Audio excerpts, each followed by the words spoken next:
आजच्या डॉक्टर वाकेलेले स्मृती व्याख्यानामध्ये मी आपल्या सगळ्यांचं स्वागत करतो आणि माननीय मानद सचिवांना अशी विनंती करतो की आजच्या आपल्या वक्त्या डॉक्टर उर्मिला पाटील यांचं त्यांनी स्वागत करावं.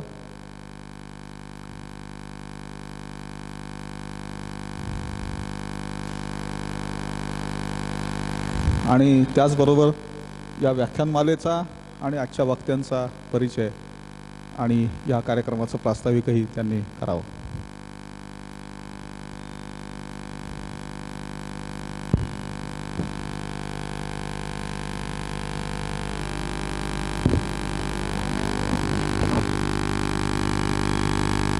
डॉक्टर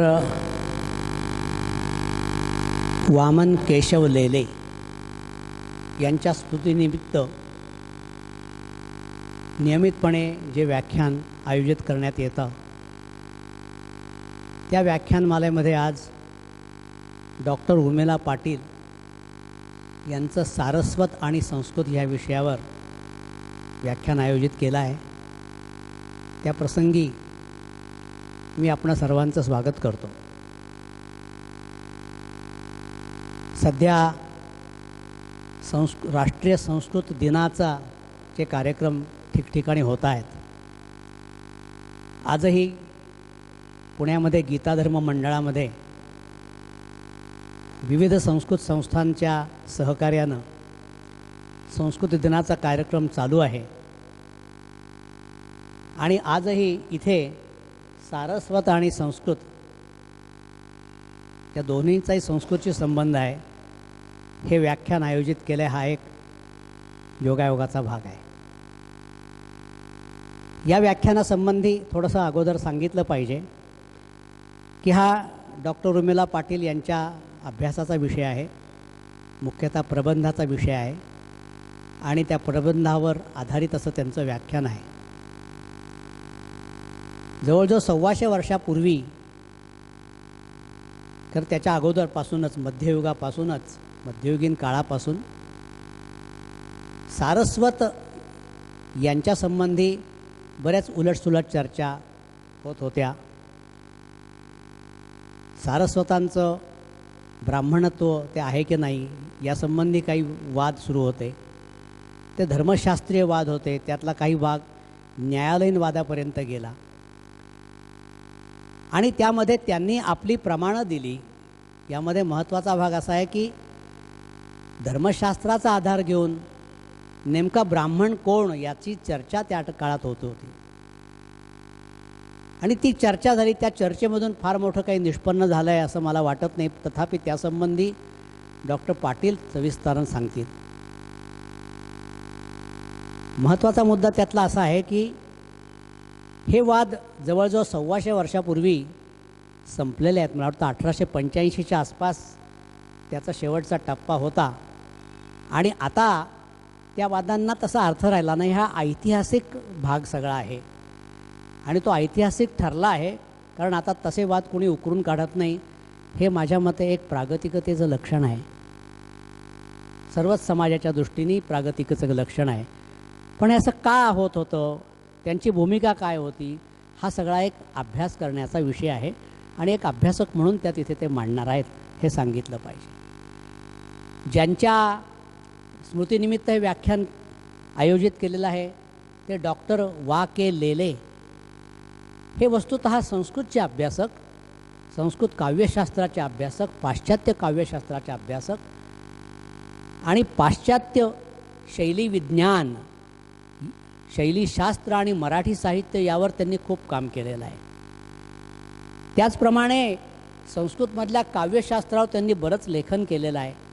क्षेमेंद्राचं कविकंठाभरण, भारतीय काव्यशास्त्राची उत्क्रांती, काव्यशास्त्र व संस्कृती, ललित लेखन व शैली, ज्ञानेश्वरीचा शास्त्रीय अभ्यास, कलेतिहास व रसग्रहण, औचित्य सिद्धांत आणि क्षेमेंद्राची औचित्य विचार चर्चा असे अनेक ग्रंथ त्यांनी लिहिलेले आहेत.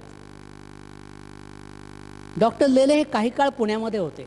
माझ्या आठवणीप्रमाणे वाडिया महाविद्यालयामध्ये संस्कृत शिकवत असत, मराठी शिकवत असत. पण पुढे ते वाराणसीला गेले आणि बनारस हिंदू विद्यापीठामध्ये त्यांनी 30 वर्ष मराठीचं अध्यापन केलं. आजही त्या ठिकाणी मराठी हा विषय आहे आणि त्यांचेच विद्यार्थी तिथे ते शिकवत आहेत. त्यांनी त्या काळात तिथे मराठीसंबंधी पुष्कळ काम केलं. तिथे राहून त्यांनी मराठीत लिहिलं. त्यांच्या अनेक पुस्तकांना महाराष्ट्र सरकारचे पुरस्कार मिळाले. गमतीचा भाग असा की काही वेळा तो पुरस्कार नाकारला, कारण ते महाराष्ट्र असले तरी महाराष्ट्रात राहत नाहीत म्हणून नाकारला होता. अशी सगळी गंमतही त्यांनी एक सांगितली. माझा त्यांचा व्यक्तिगत परिचय पुष्कळ होता. मी जुलै 93 साली मी सारनाथ इथल्या केंद्रीय उच्च तिब्बती शिक्षा संस्थान या ठिकाणी 2 वर्ष प्रतिनियुक्तीवर गेलो आणि त्या दिवशी त्यांना मी दूरध्वनी केला की सर मी आलेलो आहे आणि आपल्याला भेटायचं आहे. तेव्हा ते म्हणाले की आता माझा निरोप घ्यायलाच या किंवा मी तुमचा निरोप घेतो, कारण मी सामान माझा आवरतो आहे. 30 वर्ष नोकरी करून ते पुण्यात आले, स्थायिक झाले. मी म्हटलं आता बनारसला तुम्ही येणार का, कधी येणार? ते म्हणाले दर एका सत्रानंतर मी पुण्याला येत असे. असे 30 वर्ष 30 दुने 60 वेळा मी ही फेऱ्या केलेल्या आहेत. आता मी पुन्हा वाराणसीला येणार नाही. मला त्यांच्या त्या बोलण्यातून त्यांची शिस्त जाणवली की नियमितपणे 2 वेळा यायचं आणि आता परत ते कधी वाराणसीला आले नाहीत.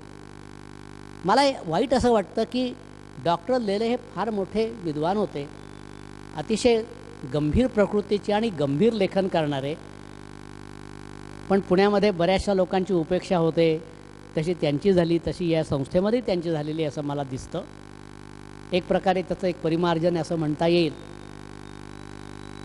आणि गंभीर अशा करता की एकदा डॉक्टर धडफळे सर म्हणाले की मी त्यांच्या उपस्थितीमध्ये अध्यक्ष असताना मी काही बोलत होतो आणि मी काही विनोद केले तर त्यांना आवडले नाही. त्यांचा चेहरा आणि ते रागावले की लालबुंद व्हायचे. मी म्हटलं एकदा आपण धाडस करावं. टिळक विद्यापीठामध्ये त्यांच्या एका विद्यार्थिनीनं वामन ह्या काव्यशास्त्रज्ञावर प्रबंध लिहिला आणि त्या प्रबंधाच्या संबंधी शेवटी जी मुलाखत असते, वायवा वॉस, त्याला ते आले होते.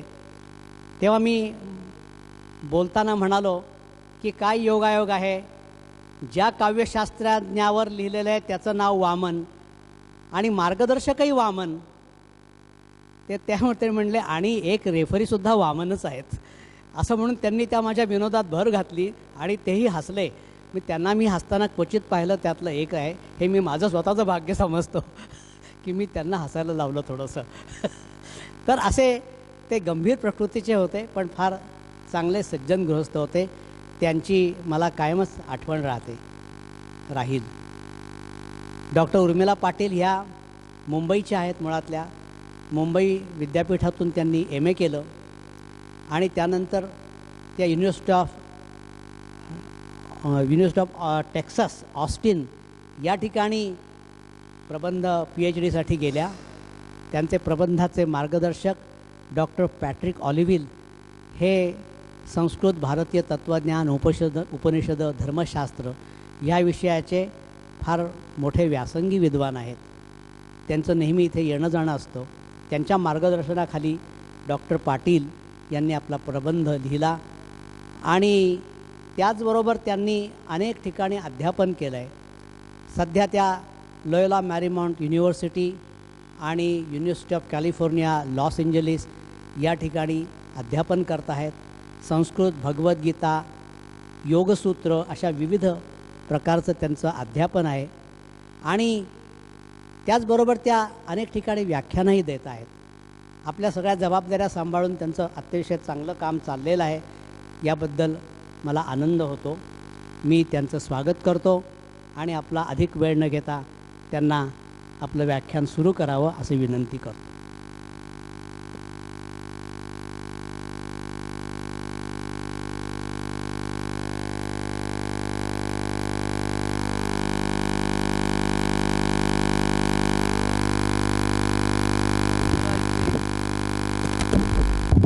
इथे जरासा मध्ये येतोय त्याबद्दल क्षमस्व, कारण काय झालं की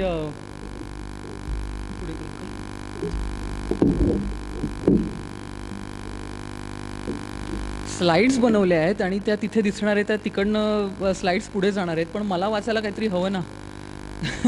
म्हणून माझा लॅपटॉप इथे पुढे आहे. I hope that's okay.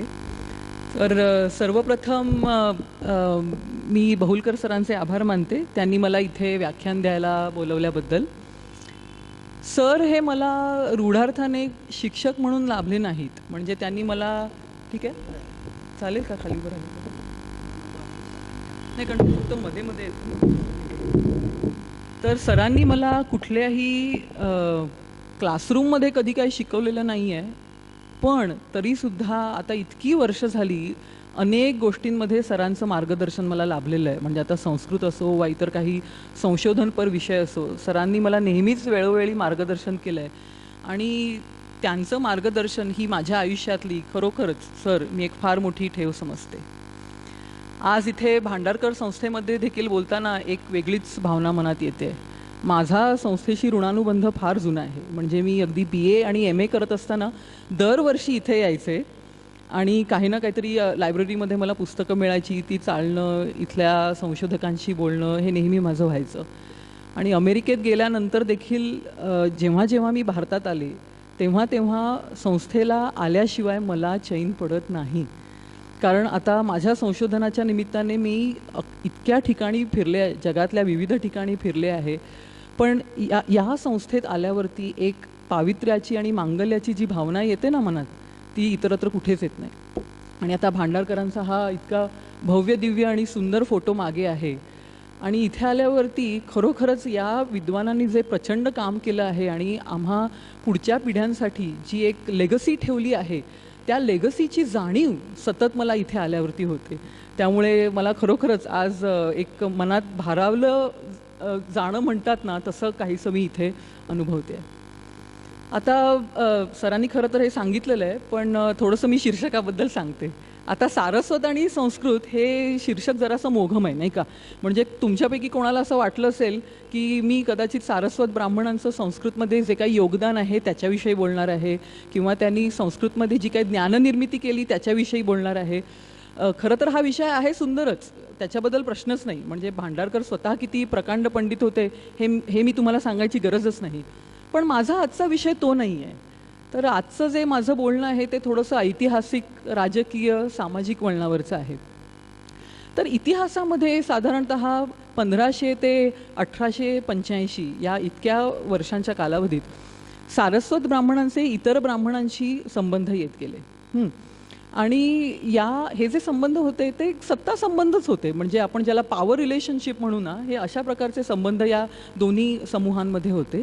आणि काही वाद झाले त्यांच्यामध्ये. म्हणजे श्रेष्ठ ब्राह्मण कोण?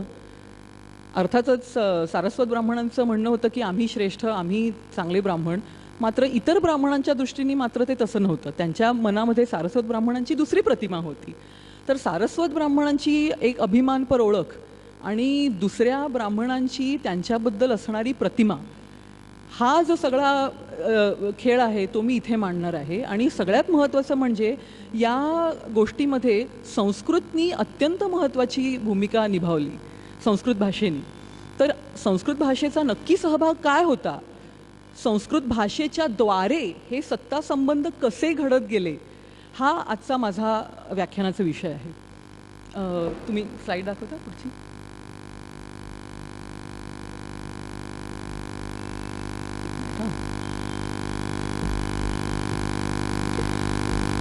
आता मी जरी संस्कृत भाषा असं जरी म्हटलं असेल ना, तरी फक्त संस्कृत, काय झालं, लहान आहे का फार? जरा मोठं करता येईल?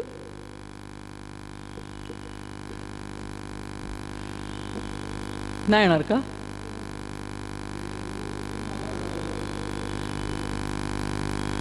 तुम्हाला दिसत नसेल ना? तुम्हाला दिसत असेल तर इट्स ओके.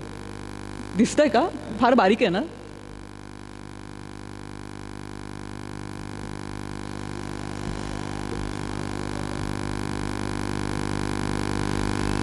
असो, तर मला वाटतं मी पुढे चालू ठेवते. तर संस्कृत भाषा असं जरी म्हटलं असतं ना, तरी केवळ संस्कृत भाषा एवढा मर्यादित अर्थ मला अभिप्रेत नाही आहे बरं का. तर संस्कृतचं जे पूर्ण ज्ञानक्षेत्र आहे, संस्कृतमध्ये जे प्रमाण ग्रंथ आहेत किंवा संस्कृतमधली जी विविध शास्त्र आहेत, ज्या विविध विद्याशाखा आहेत, त्या सगळ्यांचाच उपयोग सारस्वत आणि इतर ब्राह्मणांमधल्या सत्ता संबंधामध्ये झाला. त्यामुळे हा असा फार मोठा कॉम्प्रिहेन्सिव्ह विषय आहे आणि हा महत्त्वाचा विषय असं मला वाटतं. कारण साधारणतः संस्कृत म्हटलं की ब्राह्मणेतर संबंध डोळ्यापुढे उभे राहतात आणि संस्कृत भाषेचा उपयोग हा ब्राह्मण आणि ब्राह्मणेतर संबंधामध्ये कसा करण्यात आला किंवा संस्कृतचं ती एक धर्मसत्ता कशी निर्माण झाली, असा एक साधारणतः या विषयाची आपल्याला कल्पना आहे. पण संस्कृतच्या त्या सत्तेचा उपयोग ब्राह्मणांमधले संबंध डिफाईन करण्यासाठी कसा झाला, या विषयाची मात्र फारशी चर्चा होताना दिसत नाही. त्यामुळे हा जो विषय आहे तो ब्राह्मणांमधल्या ब्राह्मणवादाविषयी आहे आणि त्यामध्ये संस्कृतची काय भूमिका होती हा आजचा विषय आहे आणि तो वेगळा आहे. आणि जसं सर म्हणाले तसं आता काही या गोष्टीची चर्चा होत नाही, कारण म्हणतात ना की पुलाखालनं बरंच पाणी वाहून गेलं आहे आणि आपण पुढे गेलो आहोत आणि पुरोगामी झालो आहोत, हे सगळं ठीक आहे. पण आपण जेव्हा म्हणतो की आम्ही पुरोगामी झालो, तेव्हा नक्की कुठल्या टप्प्यापासून आम्ही पुरोगामी झालो याचं भान येणं आवश्यक आहे ना. म्हणजे कधीतरी इतिहासात जरा मागे वळून जर का आपण बघितलं तर या अशा घटना घडल्या होत्या इतिहासामध्ये, याचं एक इंटेलेक्च्युअल व्हॅल्यू असते आणि ती तिथेच ठेवावी, कारण त्यामुळे आपल्याला आपला इतिहास जाणून घेण्यामध्ये मदत होते आणि आपण आता किती अंतर कापलं आहे हे देखील आपल्या लक्षात येतं. त्यामुळे या विषयाचा साधारणतः ते प्रेझेंट करण्यामागे हा माझा उद्देश आहे.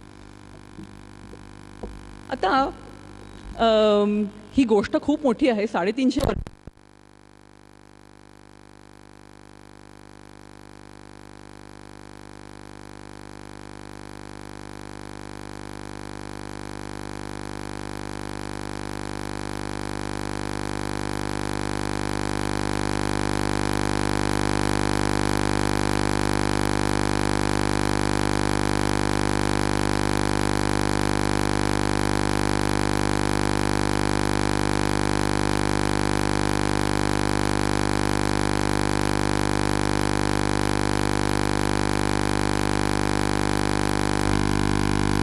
चला, लेट देअर बी लाईट.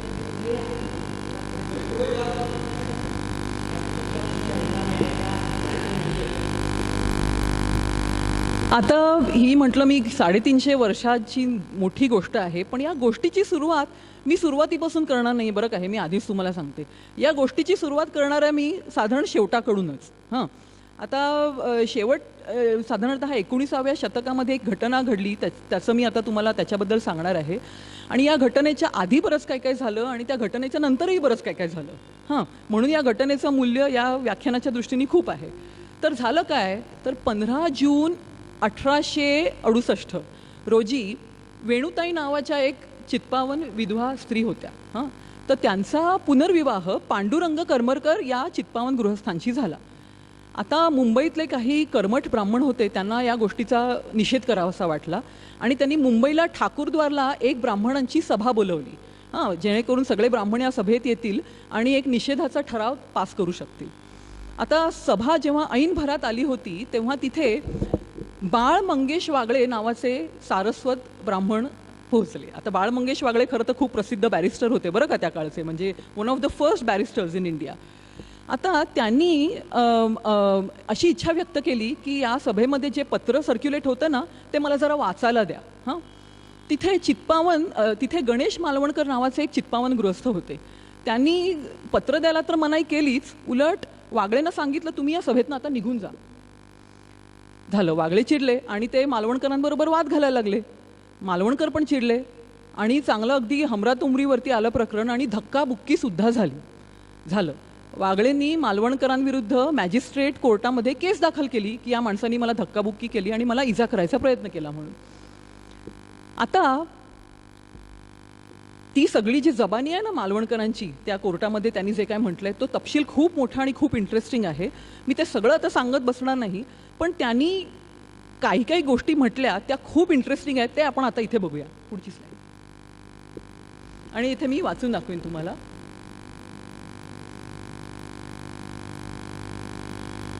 हां, तर आता त्यांचं म्हणणं असं पडलं बघा. हां, जेव्हा त्यांनी प्रतिपक्षाच्या वकिलांनी त्यांना विचारलं की का तुम्ही इथे वागळेंना येऊ दिलं नाहीत, काय त्यांचा दोष होता, तर त्यांनी असं म्हटलं, there are 4 classes of people. Brahmin is the only denomination. Others use animal food, fishes, we don't. हे एक वाक्य. दुसरं त्यांचं स्टेटमेंट होतं ते असं, the object of this meeting was for the Brahmins to have a discussion. A Senoi Brahmin cannot have a discussion on a religious matter with us, not as to the Shastra, म्हणजे शास्त्र. आता इकडे त्यांनी शेणॉय ब्राह्मण हा असा शब्द वापरलेला आहे. हां, आता इकडे शेणॉय म्हणजे शेणवी. आता बघा, सारस्वतांचा उल्लेख बऱ्याच वेळेला शेणवी असा होत असे. आता शेणवी या शब्दालाच एक मोठा इतिहास आणि त्याच्याविषयी एक स्वतंत्र व्याख्यान होऊ शकेल की नक्की त्याची व्युत्पत्ती कशी झाली. कोण म्हणतं शहाणे या शब्दावरनं शेणवी शब्द आला, कोणी म्हणतं की सेणवई म्हणजे सेनापती या नावावरनं शब्द आला, कोणी म्हणतं की 96 गावांचे ते अधिपती म्हणून शेणवी हा शब्द आला. अशा अनेक त्याचे म्हणजे त्याचं ओरिजिन सुचवले जातात. पण जे नॉन सारस्वत ब्राह्मण होते की नाही, सारस्वतेतर ब्राह्मण, त्यांच्यासाठी शेणवी हा शब्द नेहमीच एक थट्टेचा विषय होऊन बसला होता आणि त्याच्याबद्दल त्यांनी अनेक मतं व्यक्त केली होती. असो, तर ते सारस्वत ब्राह्मण कधी नाही म्हणायचे, ते शेणवी म्हणायचे बरं का, फार तर फार सेनॉय ब्राह्मण म्हणायचे. आता मालवणकराचं अजून एक वाक्य आहे ते बघा, we can give information but they म्हणजे Shenoy Brahmins can not discuss with us because we Brahmins have the 6 rights and they have 3. They cannot teach a Brahmin but they will be taught. They can offer but they cannot receive. Okay, म्हणजे हे ब्राह्मणत्वाचं जे लक्षण होतं ते मालवणकरांनी इथे सांगितलं. आता मी जर का संस्कृत शब्दामध्ये हे सांगायचं झालं तर मालवणकराचं असं म्हणणं होतं की सारस्वत ब्राह्मण हे त्रिकर्मी आहेत आणि इतर जे अस्सल ब्राह्मण आहेत ना ते षटकर्मी आहेत. आता ही त्रिकर्मी षटकर्मी काय भानगडे बुवा, तर 3 कर्म म्हणजे यजन म्हणजे एखाद्या यज्ञविधी असेल तर त्याचं यजमान पद भूषवणं. दुसरं होतं ते म्हणजे दान, म्हणजे तुम्ही दान देऊ शकता. आणि तिसरं होतं ते म्हणजे वेद अध्ययन, म्हणजे वेद तुम्ही शिकू शकता. ही कर्म शेणव्यांना आहेत, पण उरलेली 3 कर्म जी फक्त ब्राह्मणांची आहेत ना ती मात्र शेणव्यांना नाहीत. आता ही उरलेली 3 कर्म कोणती, तर याजन म्हणजे यज्ञाचं पौरोहित्य करणं, हे शेणवी ब्राह्मण करू शकत नाहीत. दुसऱ्यांनी दिलेलं दान स्वीकारणं हे शेणवी ब्राह्मण करू शकत नाहीत. आणि वेदांचं अध्यापन हे देखील शेणवी ब्राह्मण करू शकत नाहीत. असा हा मालवणकराची जबानी होती. आणि हे सगळं व्हायला कारण काय, तर शेणवी ब्राह्मण हे खरे ब्राह्मण नाही तो, कारण ते मासे खातात. आता हे जे दोन्ही युक्तिवाद होते ना मालवणकराचे, त्याला एक खूप मोठा इतिहास आहे. आणि तो इतिहास काय आणि तो कसा घडला याच्याबद्दल मी आता थोडंसं वळते आणि नंतर आपण मालवणकराच्या घटनेकडे आता परत येऊया. बरं, बाय द वे मालवणकर खटला हरले बरं का, म्हणजे just in case you are curious, ते खटला हरले कारण मॅजिस्ट्रेटाला त्यांचं म्हणणं पसंतच नाही पटलंच नाही आणि त्यांनी वागळेंना त्यांची निर्दोष मुक्तता केली. म्हणजे त्या खटल्याचा निकाल वागळ्यांच्या बाजूनी मालवणकरांच्या बाजूनी लागलाच नाही. आता जरा पुढची स्लाईड दाखवता, काय झालं होतंय का, बरं ठीक आहे, मी बोलायला सुरुवात करते. हां, म्हणजे साधारणतः मग तुम्ही हे करा. तर आता साधारणतः इसवी सनाचा 15व्या-16व्या शतकाचा सुमार असेल. मुघल साम्राज्याची चौकट बळकट होत होती आणि बहामनी राजवट, मराठा राज्य ही सत्तेची लहान मोठी केंद्र जी आहेत ना ती उदयाला येत होती.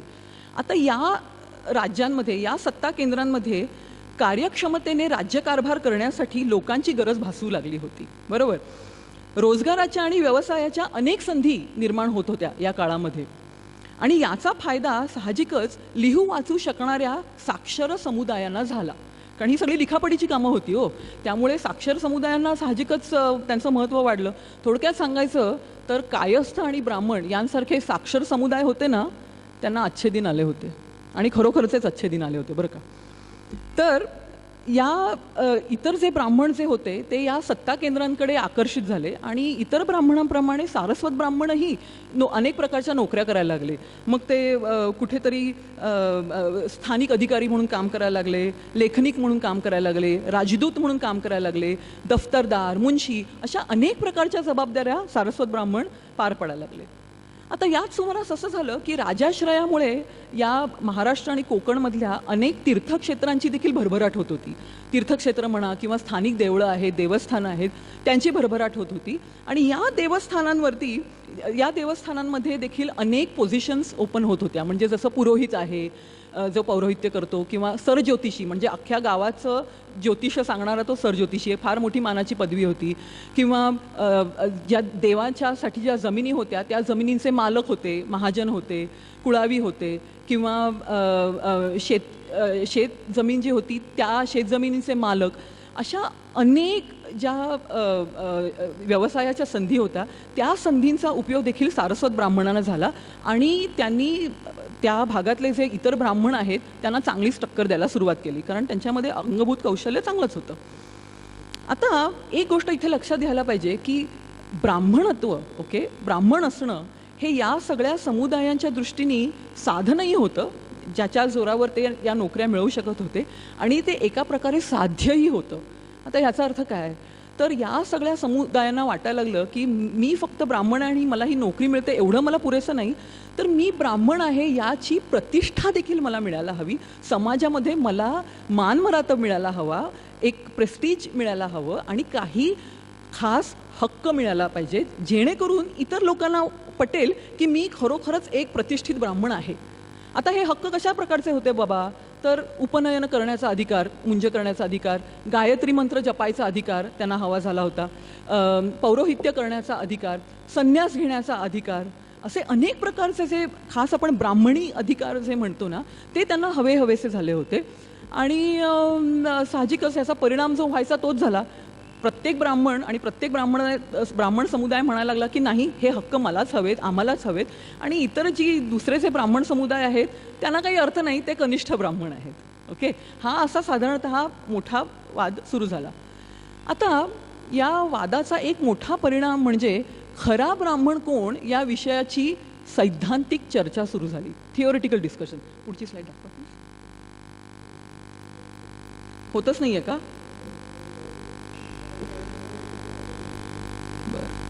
बघा होते का? मी सांगायला घेते पुढचं. हां, तर नाही कसं आहे, कारण ऑडियन्सला जरा एक लक्षात येईल ना. तर सैद्धांतिक चर्चा होती, खरा ब्राह्मण नक्की कोण हा प्रश्न ऐरणीवरती आला होता. आता कशा प्रकारचे प्रश्न होते हे? ब्राह्मणाचा धर्म काय नक्की? ब्राह्मणाचा खरा आचार कोणता? तुम्हाला आचाराची संकल्पना माहीत असेलच, आचार ही धर्मशास्त्रातली मोठी संकल्पना आहे. कस्टमरी प्रॅक्टिस ज्याला म्हणतात, की ही कस्टमरी प्रॅक्टिस हा धर्माचा एक मुख्य आधार असा मानला गेला आहे. तर खऱ्या ब्राह्मणांनी नक्की वागावं कसं? त्यांनी नक्की कोणते व्यवसाय करावेत याची आम्हाला उत्तरं हवीत. किंवा अस्सल ब्राह्मणत्व कसं ठरवावं? ब्राह्मणत्वाला कशामुळे बाधा होऊ शकते? ओके, अजून एक महत्त्वाचा प्रश्न तो होता, तो म्हणजे ब्राह्मण शेती करू शकतो का? अहो, जेव्हा तुम्ही शेती करता तेव्हा जेव्हा जमीन नांगरता ना तेव्हा कितीतरी लहान मोठे जीव मरतात, एक प्रकारची हिंसा येते. मग ब्राह्मण शेती करू शकतो का? हा एक प्रश्न होता. आणि सारस्वतांविषयी सतत विचारला गेलेला प्रश्न तो म्हणजे ब्राह्मण मांसाहार करू शकतो का? कारण सारस्वत हे मत्स्याहार करणारे, मासे खाणारे आहेत असं साधारणतः त्यांच्यामध्ये तो आचार होता. आणि महाराष्ट्रातले जे इतर ब्राह्मण होते ना त्यांना ती गोष्ट अजिबातच पसंत पडली नाही, कारण महाराष्ट्रातल्या बहुसंख्य ज्या जे ब्राह्मण समुदाय होते ते शाकाहारी होते. त्यामुळे ब्राह्मण मांसाहार करू शकत नाही हे त्यांच्या दृष्टीने ठरलेलं पक्क समीकरण होतं. आणि सारस्वत ते करतात या गोष्टीची मात्र ही गोष्ट मात्र त्यांना सतत खटकायला लागली आणि त्याच्याविषयी अनेक वादविवाद आणि तंटे आणि चर्चा वगैरे व्हायला लागल्या.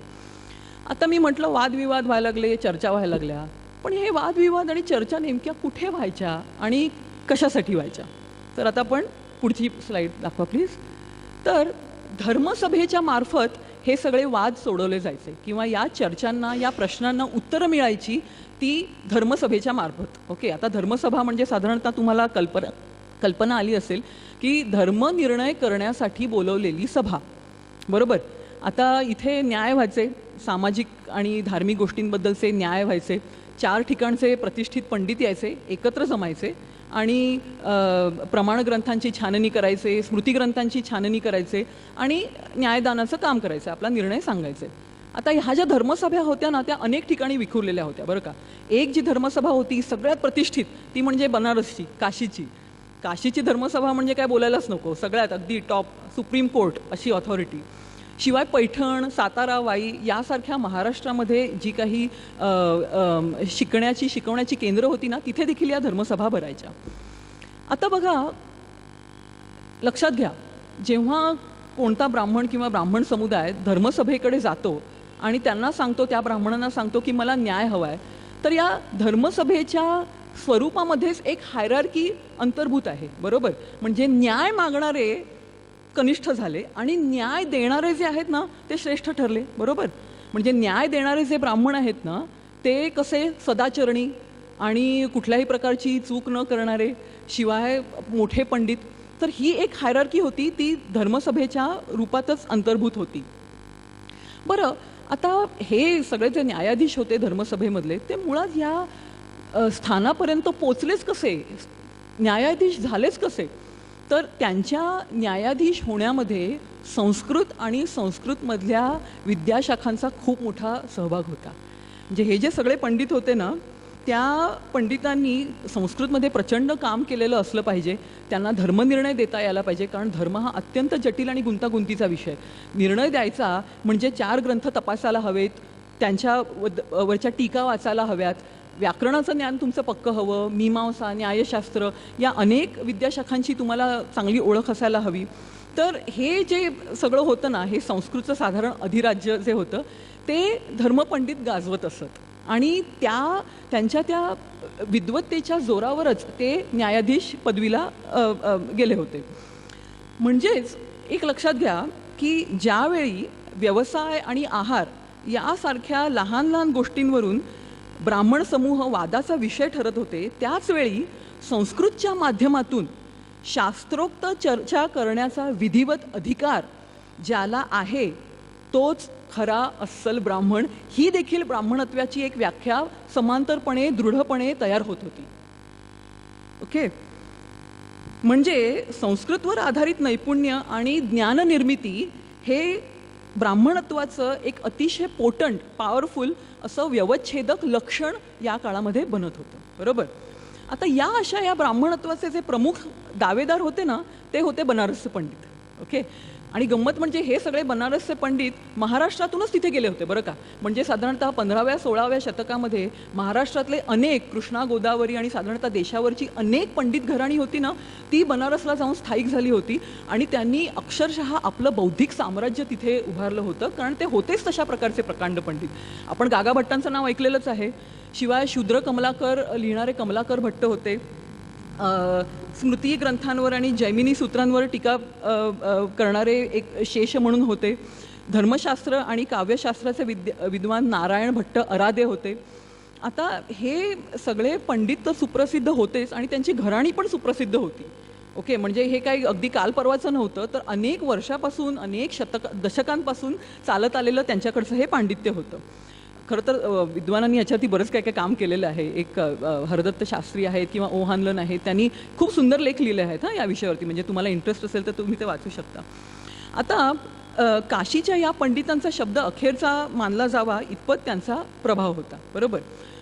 आणि इतर ब्राह्मणांप्रमाणे सारस्वत ब्राह्मण पण त्यांच्याकडे न्याय मागायला जात असत. आता मी गंमत सांगते बघा तुम्हाला. जरा पुढची स्लाईड दाखवता का? थँक्यू.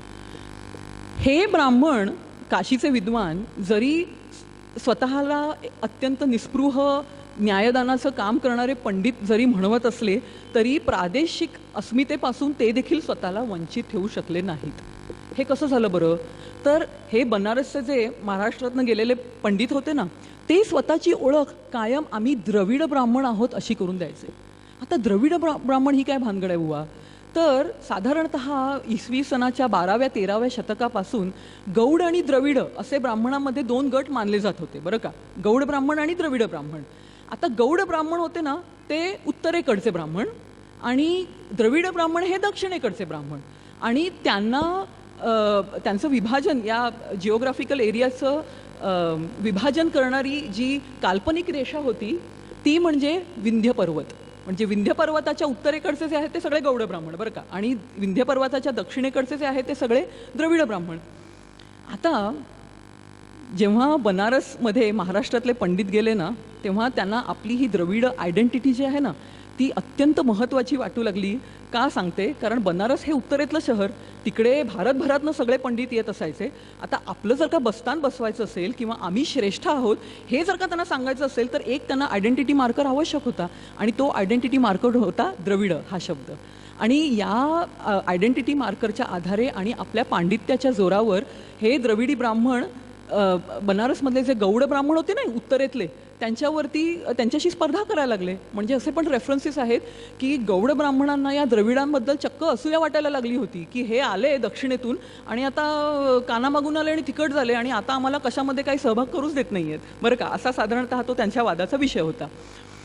आता ह्या सगळ्याचा गौड किंवा गौड सारस्वत ब्राह्मणांची काय संबंध, तर लक्षात घ्या की सारस्वत हे ब्राह्मण होते ना, ते गौड ब्राह्मणामधलेच एक मानले जात होते, बरं का. गौड ब्राह्मणामध्ये साधारणतः 5 समूह मानले जातात.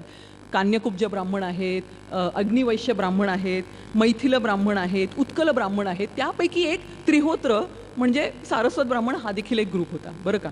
आता हे सारस्वत ब्राह्मण गौड असं का मानलं जायचं, कारण त्यांचं मूळ कुठेतरी उत्तरेत आहे अशी एक धारणा होती. सारस्वत ब्राह्मण उत्तरेकडून आले आणि त्यांचं हे उत्तरेकडचं मूळ आणि महाराष्ट्रातल्या सारख्या दक्षिण भागात असणारं त्यांचं वास्तव्य हा प्रचंड वादाचा विषय ठरला. कारण सारस्वत ब्राह्मण मासे खायचे आणि जसं मी मगाशी म्हटलं त्याप्रमाणे त्यांचं मासे खाणं हे कशामुळे झालं, अहो ते उत्तरेकडचे ब्राह्मण आहेत ना म्हणून झालं. दक्षिणेकडचे ब्राह्मण नाही मत्स्याहार करत.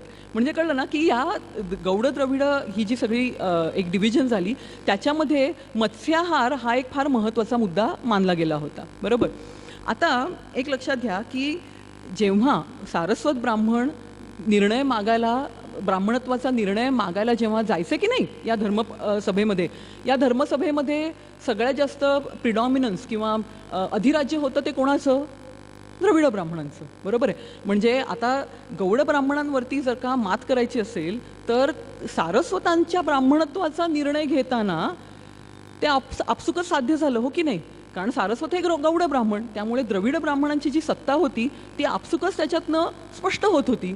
म्हणजेच आपल्या पांडित्याच्या जोरावरती, विद्वत्तेच्या जोरावरती द्रविड ब्राह्मणांनी आपलं ज्ञानक्षेत्र आणि प्रभावक्षेत्र इतकं मोठं केलं होतं की सारस्वतांसारख्या गौड ब्राह्मणांना त्यांच्याकडून निर्णय घेण्यावाचून आणि त्यांचा निर्णय स्वीकारण्यावाचून इतर काही गत्यंतरच उरलं नव्हतं. तर असा तो पॉवर हायरार्कीचा साधारणतः भाग आहे, बरं का. आता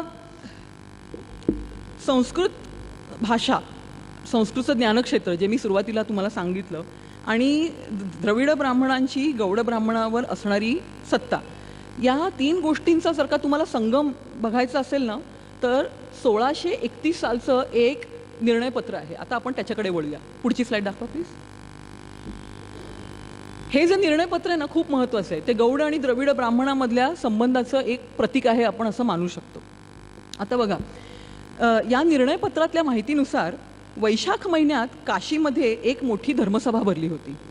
या धर्मसभेचे प्रमुख आणि या पत्राचे लेखक होते ते म्हणजे द्रविड ब्राह्मण. आता एक लक्षात घ्या, अजून एक गोष्ट म्हणजे हे निर्णयपत्र पूर्ण संस्कृतमध्ये लिहिलं गेलेलं आहे, ओके. आता सुरुवातीलाच हे जे निर्णयपत्राचे जे कर्ते आहेत ना ते आपली ओळख करून देतात. ही बघा, पहिली ओळ वाचा. द्रविड आंध्र कर्नाटक महाराष्ट्र गुर्जरादी सप्तपुरी निवासिभिः सकलशिष्टैः पंचद्राविडैः सह्याद्री वरीवर्ती दक्षिण देश स्थित पंचद्राविडेषु अथ पंचगौडेषु ब्राह्मणेषु कृतानतयः. आम्ही जे द्रविड ब्राह्मण आहोत ना ते आम्ही पंचगौड आणि पंचद्रविड या दोन्ही ब्राह्मणांना आमचा नमस्कार रामराम सांगतो आहोत आणि हे पत्र लिहिणारे आम्ही आहोत हे ते सुरुवातीला स्पष्ट करतात. बघितलं म्हणजे इकडे द्रविड शब्द जो आहे ना हा किती महत्त्वाचा आणि अभ्यासकांचं याच्याकडे इतकं लक्ष गेलेलं नाही आहे, विच इज व्हेरी सरप्रायझिंग. आता ही धर्मसभा भरली होती कशासाठी, तर विठ्ठल शेणवी नावाचा एक सारस्वत गृहस्थ होता, त्याला संन्यास आश्रम घ्यायची इच्छा झाली होती, त्याला संन्यासी बनायचं होतं. तर विठ्ठल शेणवी पोचला बनारसला आणि त्यांनी या पंडितांकडे न्याय मागितला की मला संन्यासी बनायचं आहे आणि त्याची ही मागणी ग्राह्य आहे की नाही हे ठरवण्यासाठी सगळे द्रविड ब्राह्मण एकत्र जमले होते, बरं का. आता त्यांनी काय केलं, विठ्ठल शेणव्याचं कुळ मूळ, त्याचा वर्ण, आश्रम, धर्म या सगळ्याची अगदी सविस्तर चर्चा केली. शास्त्रामधले साधारण आणि विशेष नियम पाहून म्हणजे एवं शास्त्रे सविशेषम अविशेष विचारम मनसी समानीय, म्हणजे बघा त्यांनी शास्त्रांचा खूप चांगला अभ्यास केला होता, उगाच असं मनाला येईल तसा निर्णय दिला नाही. शास्त्रांचा आधार घेऊन त्यांनी जो काय निर्णय करायचा तो करणार होते. त्यांनी असा निर्णय दिला की हा जो विठ्ठल शेणवी ब्राह्मण होता ना तो कुशस्थली नावाचा एक वंश गौडांमधला होता, त्या वंशाचा तो सदस्य होता. हां, आणि हे कुशस्थली ब्राह्मण होते पंचगौडांपैकी एक. ओके, इमे पंचगौडांत पातिनाहा, हे पंचगौडामध्ये येतात ब्राह्मण. गौड ब्राह्मण म्हणून त्यांना 16 संस्कार करायची परवानगी होती आणि संन्यास स्वीकारण्याची सुद्धा परवानगी होती. आता या निष्कर्षाचा हेतू किंवा आधार काय, तर कुशस्थळी आणि किंवा गौड ब्राह्मणांचा इतिहास जो या धर्मसभेला सापडला. त्यांना जो ऐतिहासिक आधार सापडला त्याच्या आधारे परशुरामाने या कुशस्थळी ब्राह्मणांना गोव्यामध्ये जमीन दिली होती. ओके, अग्रहार दिले होते. पण स्थानिकांकडून, म्हणजे इतर स्थानिक ब्राह्मण होते ना, त्यांच्याकडून त्यांच्या मत्स्याहारावर आक्षेप घेतला गेला की हे मासे खाणारे इथे कसे काय आले आणि हे ब्राह्मण म्हणून स्वतःला कसे काय म्हणतात बरं. पण या गौड ब्राह्मणांनी आपला मत्स्याहार चालूच ठेवला, कारण पूर्वविहित कुलाचारेण त्यांच्याकडे तो कुळपरंपरा होती, मासे खाणं हा त्यांचा आचार होता. तदनंतरम बहुभिः वचनैः अभ्यनुज्ञातत्वात स्वकुलानुरूपम मत्स्याहारम अकुर्वन.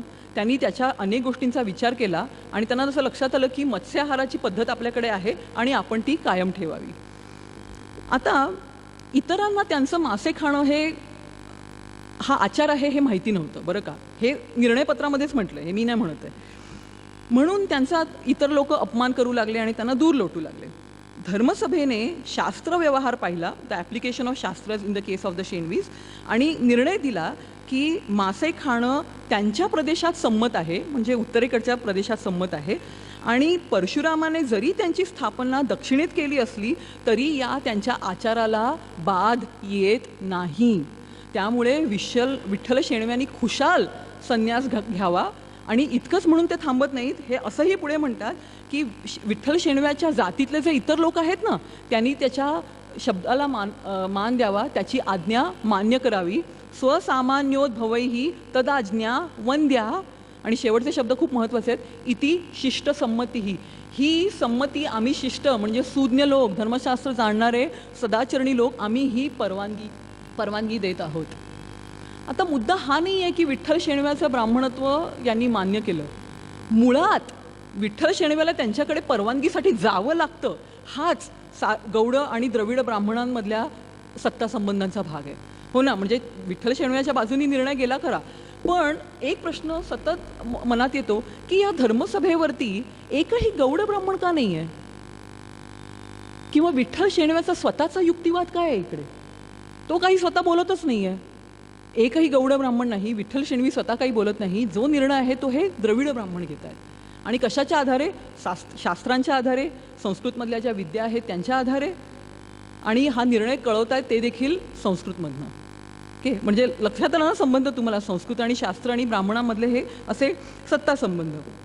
आता अशी अनेक निर्णयपत्र आहेत, मी काय ती सगळी आता अर्थातच सांगत बसणार नाही, पण संस्कृत आणि धर्मसत्ता यांचं नातं इतकं पक्कं होतं की महाराष्ट्रामध्ये काही काही ग्रंथ निर्माण झाले ना ब्राह्मणांविषयी, त्या ग्रंथांमध्ये देखील संस्कृतचा आणि संस्कृतमधल्या ज्या ज्ञानशाखा आहेत त्यांचा वापर करण्यात आला. आता पुढची स्लाईड दाखवा प्लीज. अजून एक गोष्ट ऐकण्यात इंटरेस्ट आहे का? चालेल तुम्हाला काय ऑप्शन नाही म्हणा दुसरा तर आता ही एक गोष्ट मी तुम्हाला सांगते. हां, हे एक टेक्स्ट आहे शेणवी जाती धर्मनिर्णय नावाचं. हां, हे लिखित जे आहे ना संस्कृतमधलं लिहिलेलं आहे आणि दावा असा आहे की हे अस्सल निर्णयपत्र आहे, पण मला ते वाटत नाही बरं का, ते काय अस्सल निर्णयपत्र वगैरे मला वाटत नाही, पण निर्णयपत्राप्रमाणेच लिहिलं गेलेलं आहे. आता हे पत्र आहे, लिहिलंय कोणी? कराडे ब्राह्मणांनी. लिहिलंय कोणाला? कराडे ब्राह्मणांना. आणि हे कराडे ब्राह्मण आहेत कसे, त्याचं एक फार मोठं इकडे वर्णन दिलेलं आहे. थांबा मी तुम्हाला सांगते. ते सर्व शास्त्रांच्या पलीकडे बघू शकणारे वेद पारग अशा प्रकारचे उच्च कोटीचे हे कराडे ब्राह्मण होते. हां, आता त्यांनी हे पत्र का लिहिलं बरं? चर्चा कोणाची करायची होती? तर शेणवी ब्राह्मणांची, म्हणजे सारस्वत ब्राह्मणांची. आणि याला कारण काय झालं तर एक गोष्टीमधली ही गोष्ट आहे बरं का. तर छत्रपती शिवाजी महाराज जेव्हा राज्य करत होते ना, तेव्हा त्यांच्यासमोर काही लोक आले. हे लोक कसे होते? ब्राह्मणांसारखे दिसणारे होते खरे, पण शेतकी करत होते हो. आणि शिवाजीला कळे ना हे लोक नक्की कोणते आहेत ते. मग शिवाजींनी आपल्या धर्मपंडितांना विचारलं, हे लोक नक्की कोणते, त्यांचा आचार कोणता? शिवाजीच्या धर्मपंडितांनी एक सभा बोलवली, अजून एक धर्मसभा बोलवली, आणि ही धर्मसभा म्हणजे अतिशय प्रतिष्ठित होती बरं का. याच्यामध्ये कोण होते? गागा भट्ट होते, रघुनाथ दीक्षित होते, केशव उपाध्ये यांसारखी अगदी दिग्गज मंडळी होती. याशिवाय राजापूरचे धर्माधिकारी गोळवलीकर आडनावाचे हे होते. परत इतर बनारसवरनं आलेले काही द्रविड ब्राह्मण होते. तर या सगळ्यांनी हे जे लोक होते ना, ऑब्स्क्युअर लोक, या लोकांचं काय ओरिजिन, काय आचार हे शोधण्यासाठी परत काही प्रमाण ग्रंथ चालले. आता त्यांना एक लक्षात आली होती गोष्ट की हे जे लोक आहेत ना ते मांसाहार करतात. हां, आता ब्राह्मणांनी कधी बरं मांसाहार करायला हवा? तर यासाठी त्यांनी धर्मशास्त्रांची छाननी केली, म्हणजे मनुस्मृती, याज्ञवल्क्य स्मृतीसारखे ग्रंथ. आणि त्या स्मृतीमध्ये असं म्हटलं आहे की ब्राह्मण मांसाहार करू शकतो, फक्त जर का तो आपद धर्मात असेल तरच. म्हणजे एखादी जीवावरती बेतणारी जर का परिस्थिती आली असेल तर ब्राह्मणांनी मांसाहार जरूर करावा, पण त्याच्या पलीकडे जर का ब्राह्मणांनी मांसाहार केला ना तर मात्र तो पापी ठरतो. हां, हे असं धर्मशास्त्राचं म्हणणं आहे, हे या सभेने सांगितलं. आता या गोष्टीचा या लोकांशी काय बरं संबंध? या लोकांमध्ये हा मांसाहाराचा आचार कधीपासून बरं निर्माण झाला? मग या धर्मसभेने काय केलं? पद्मपुराणातली एक गोष्ट शोधून काढली. आता ही गोष्टीमधली गोष्ट लक्षात येते. तर या पद्मपुराणातल्या गोष्टीप्रमाणे सुधुम्ना नावाचा एक राजा होता. त्याच्या राज्यामध्ये प्रचंड मोठा दुष्काळ पडला होता. हां, लोक अन्न पाण्या वाचून तडफडून मरत होते. अशा वेळेला फक्त कृष्णाकाठचे काही मोठे ब्राह्मण होते, त्यांनी अरबट चरबट काही न खाता करहाट, म्हणजे मला इंग्रजीमध्ये माहिती आहे लोटस रूट, ही वनस्पती खाल्ली बरं का, करहाट, आणि आपला जीव वाचवला. इतर काही ब्राह्मण होते, त्यांना मात्र काही असं करणं जमलं नाही. त्यांनी काय करावं? त्यांनी आपले प्राण वाचवण्यासाठी शियेन पक्ष्याचं मांस खाल्लं. शियेन म्हणजे ससाणा. तर ससाण्याचं मांस खाऊन त्यांनी आपला जीव वाचवला, आणि अर्थातच ते पतित झाले, ते पापी झाले. दुष्काळ संपल्यानंतर हे जे पापी ब्राह्मण होते ना ते त्या कृष्णाकाठच्या शुद्ध ब्राह्मणांकडे गेले. आणि ते ब्राह्मण कोण तुम्हाला लक्षात आलं का? करहाट या शब्दावरनं बघा काही शब्द बोध होतोय का, अर्थबोध? करहाडे, करहाट, करहाटे, ओके, करहाडे. तर ते करहाडे ब्राह्मणांकडे गेले आणि त्यांना सांगितलं की तुम्ही आता आम्हाला प्रायश्चित्त द्या. मग त्या शुद्ध ब्राह्मणांनी यांना प्रायश्चित्त दिलं. ठीक आहे, तुमची 3 कर्म काढून घेऊ आम्ही, 3 कर्म तुम्ही करा, आणि याशिवाय तुम्ही वैश्यासारखं जगायचं, म्हणजे वैश्य वृत्तीने जगायचं. तुम्ही ब्राह्मण वृत्तीने जगू शकत नाही, क्षत्रिय वृत्तीने जगू शकत नाही.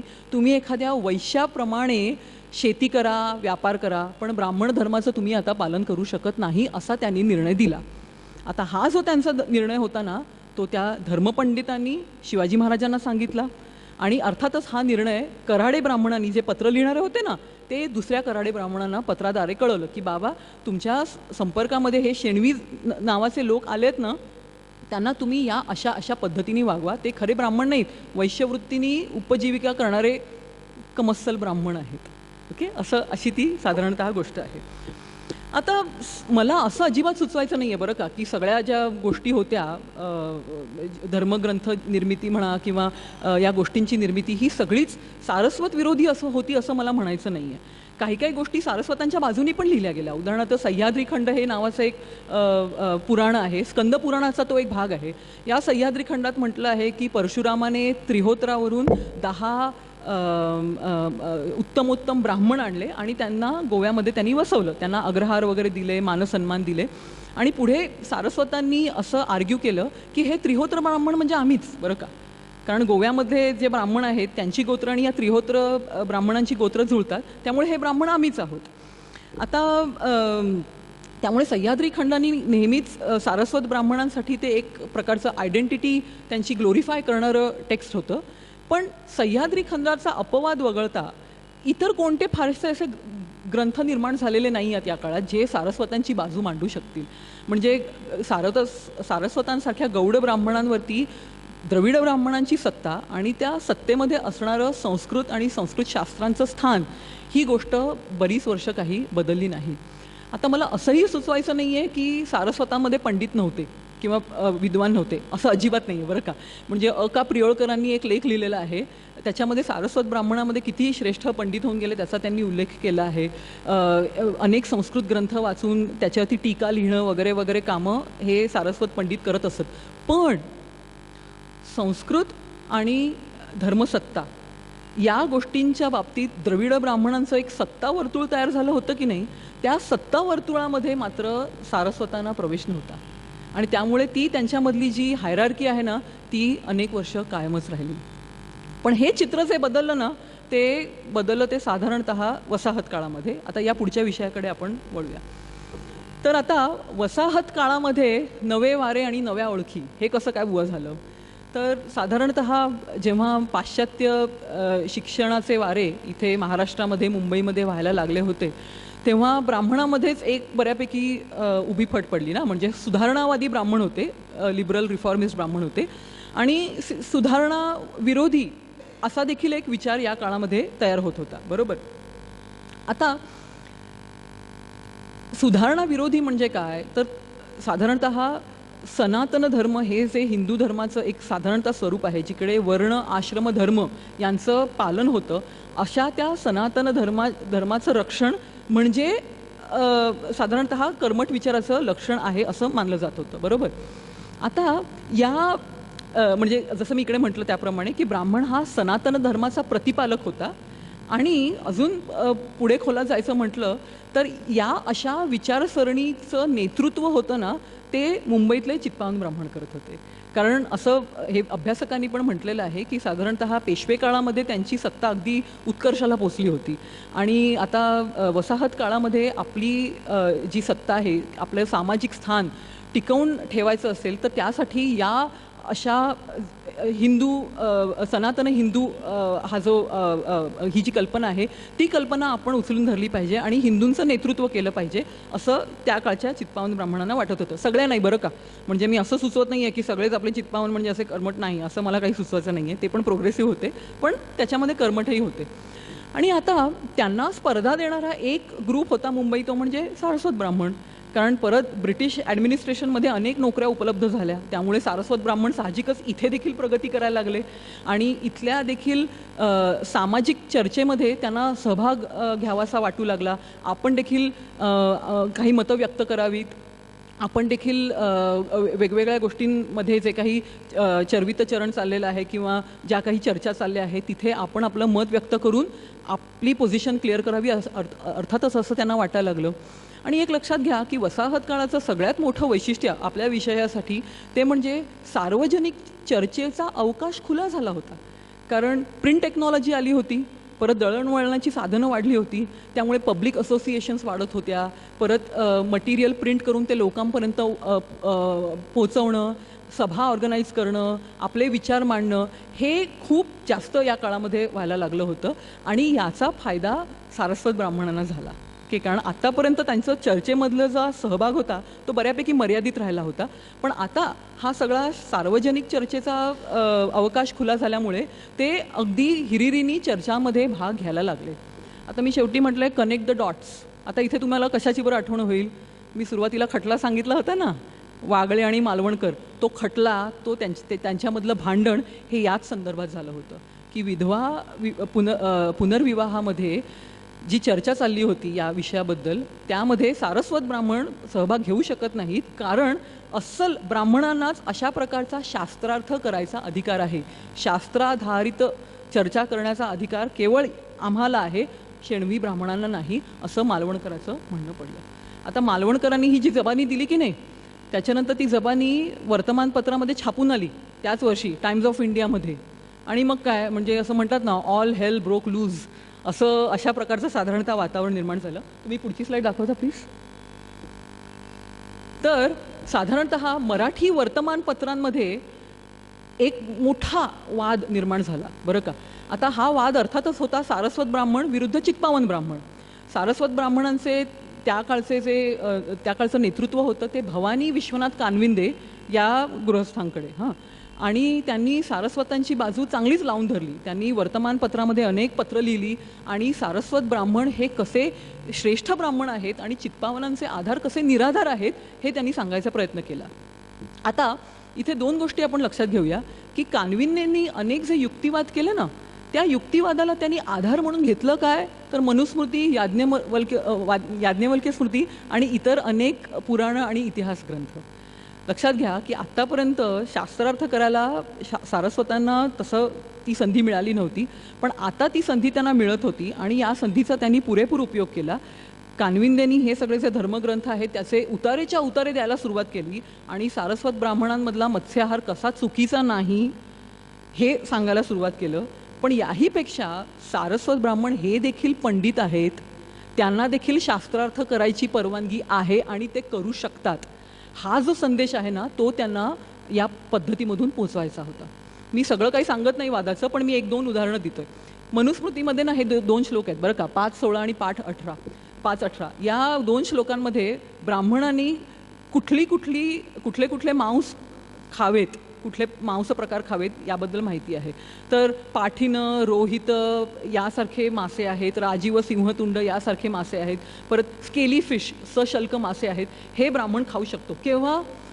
हव्य कव्ययोहो, जेव्हा यज्ञामध्ये तो ऑफर केला जातो मासा तेव्हा, किंवा श्राद्धकर्मामध्ये ऑफर केला जातो मासा, अशा प्रकारचे मासे ब्राह्मण खाऊ शकतात. परत दुसऱ्या श्लोकामध्ये पण म्हटलं आहे की घोरपड म्हणा किंवा कासव म्हणा किंवा ससे म्हणा, अशा प्रकारचे देखील प्राणी ब्राह्मण खाऊ शकतो, as long as it serve some ritual purpose. म्हणजे उगाचच हाऊस आणि जिभेची काय ते म्हणतात ना, उगाचच हाऊस पुरवायला म्हणून खायचं नाही, पण यज्ञकर्मासाठी जर का त्यांनी हे मांस प्रकार ऑफर केले असतील तर ते जरूर खाऊ शकतात, असं मनूचं म्हणणं होतं. आणि हेच आधार नेमके कान्विंदेंनी वापरले की बाबा आम्ही बघा, मनूनी म्हटलं ना ब्राह्मण मासे खाऊ शकतो. आता हे कुठल्या संदर्भात किंवा हे कुठले उपनियम आहेत त्याचा त्यांनी फारसा काही विचार केला नाही आणि तो विचार करायची त्यांना तशी गरजही नव्हती बरं का. उलट त्यांनी काय केलं, अजून एक मनूमधला आधार शोधून काढला की ब्राह्मणांनी गाजर खाऊ नये, लसूण खाऊ नये, कांदा खाऊ नये, असं काहीतरी मनूचं बरंच आहे. आणि ते म्हणाले हे बघा हे चित्पावन ब्राह्मण, मनूनी म्हटलंय ह्या गोष्टी खाऊ नयेत आणि इकडचे ब्राह्मण ह्याच गोष्टी नुसत्या खातात. उत्तरेकडचे ब्राह्मण पण लसूण कांदा खात नाहीत, पण हे महाराष्ट्रातले ब्राह्मण बघा किती लसूण आणि कांदा खातात. याशिवाय मनूनी असंही म्हटलंय की ब्राह्मणांनी दूध विकू नये, आणि हे बघा ब्राह्मण चांगली दुधाची दुकानं थाटून बसले आहेत, पापी झाले, हे शूद्राच्या लायकीचेच आहेत ब्राह्मण. म्हणजे बरोबर चूक हा इकडे मुद्दा नाही आहे, पण या अशा धर्मग्रंथांचा वापर करून कान्विंदेंनी हे जे आर्ग्युमेंट केलं ना ते खूप महत्त्वाचं आहे. आणि अर्थातच चित्पावन ब्राह्मणांनी पण त्याला जोरदार प्रत्युत्तर दिलं वगैरे वगैरे वगैरे, हे सगळं पुढची गोष्ट आहे. आता एक लक्षात घ्या की हा वाद जर का तुम्ही मला विचारलात की हा वाद संपला का, या वादाचं काय निष्कर्ष काय निघाला, तर आपल्याला अनुभव आहेच की कुठलेही वाद हे कधी संपत नसतात, फक्त ते थांबत असतात आणि पुढच्या वादांचा जन्म होत असतो बरोबर. आणि याही वादाच्या बाबतीत नेमकं तसंच झालं. बरोबर हा वाद संपला 1869 साली आणि 1872 साली, पुढची स्लाईड प्लीज, लक्ष्मण शास्त्री केणी हे जे सारस्वत विद्वान होते की नाही, त्यांनी दशप्रकरण नावाचा ग्रंथ लिहिला. मी तुम्हाला खरं सांगते, म्हणजे त्या ग्रंथाचा अजेंडा काय असेल तो सगळा सोडून देऊया, पण माझ्या पाहण्यात इतका अजोड ग्रंथ आत्तापर्यंत आलेला नाही.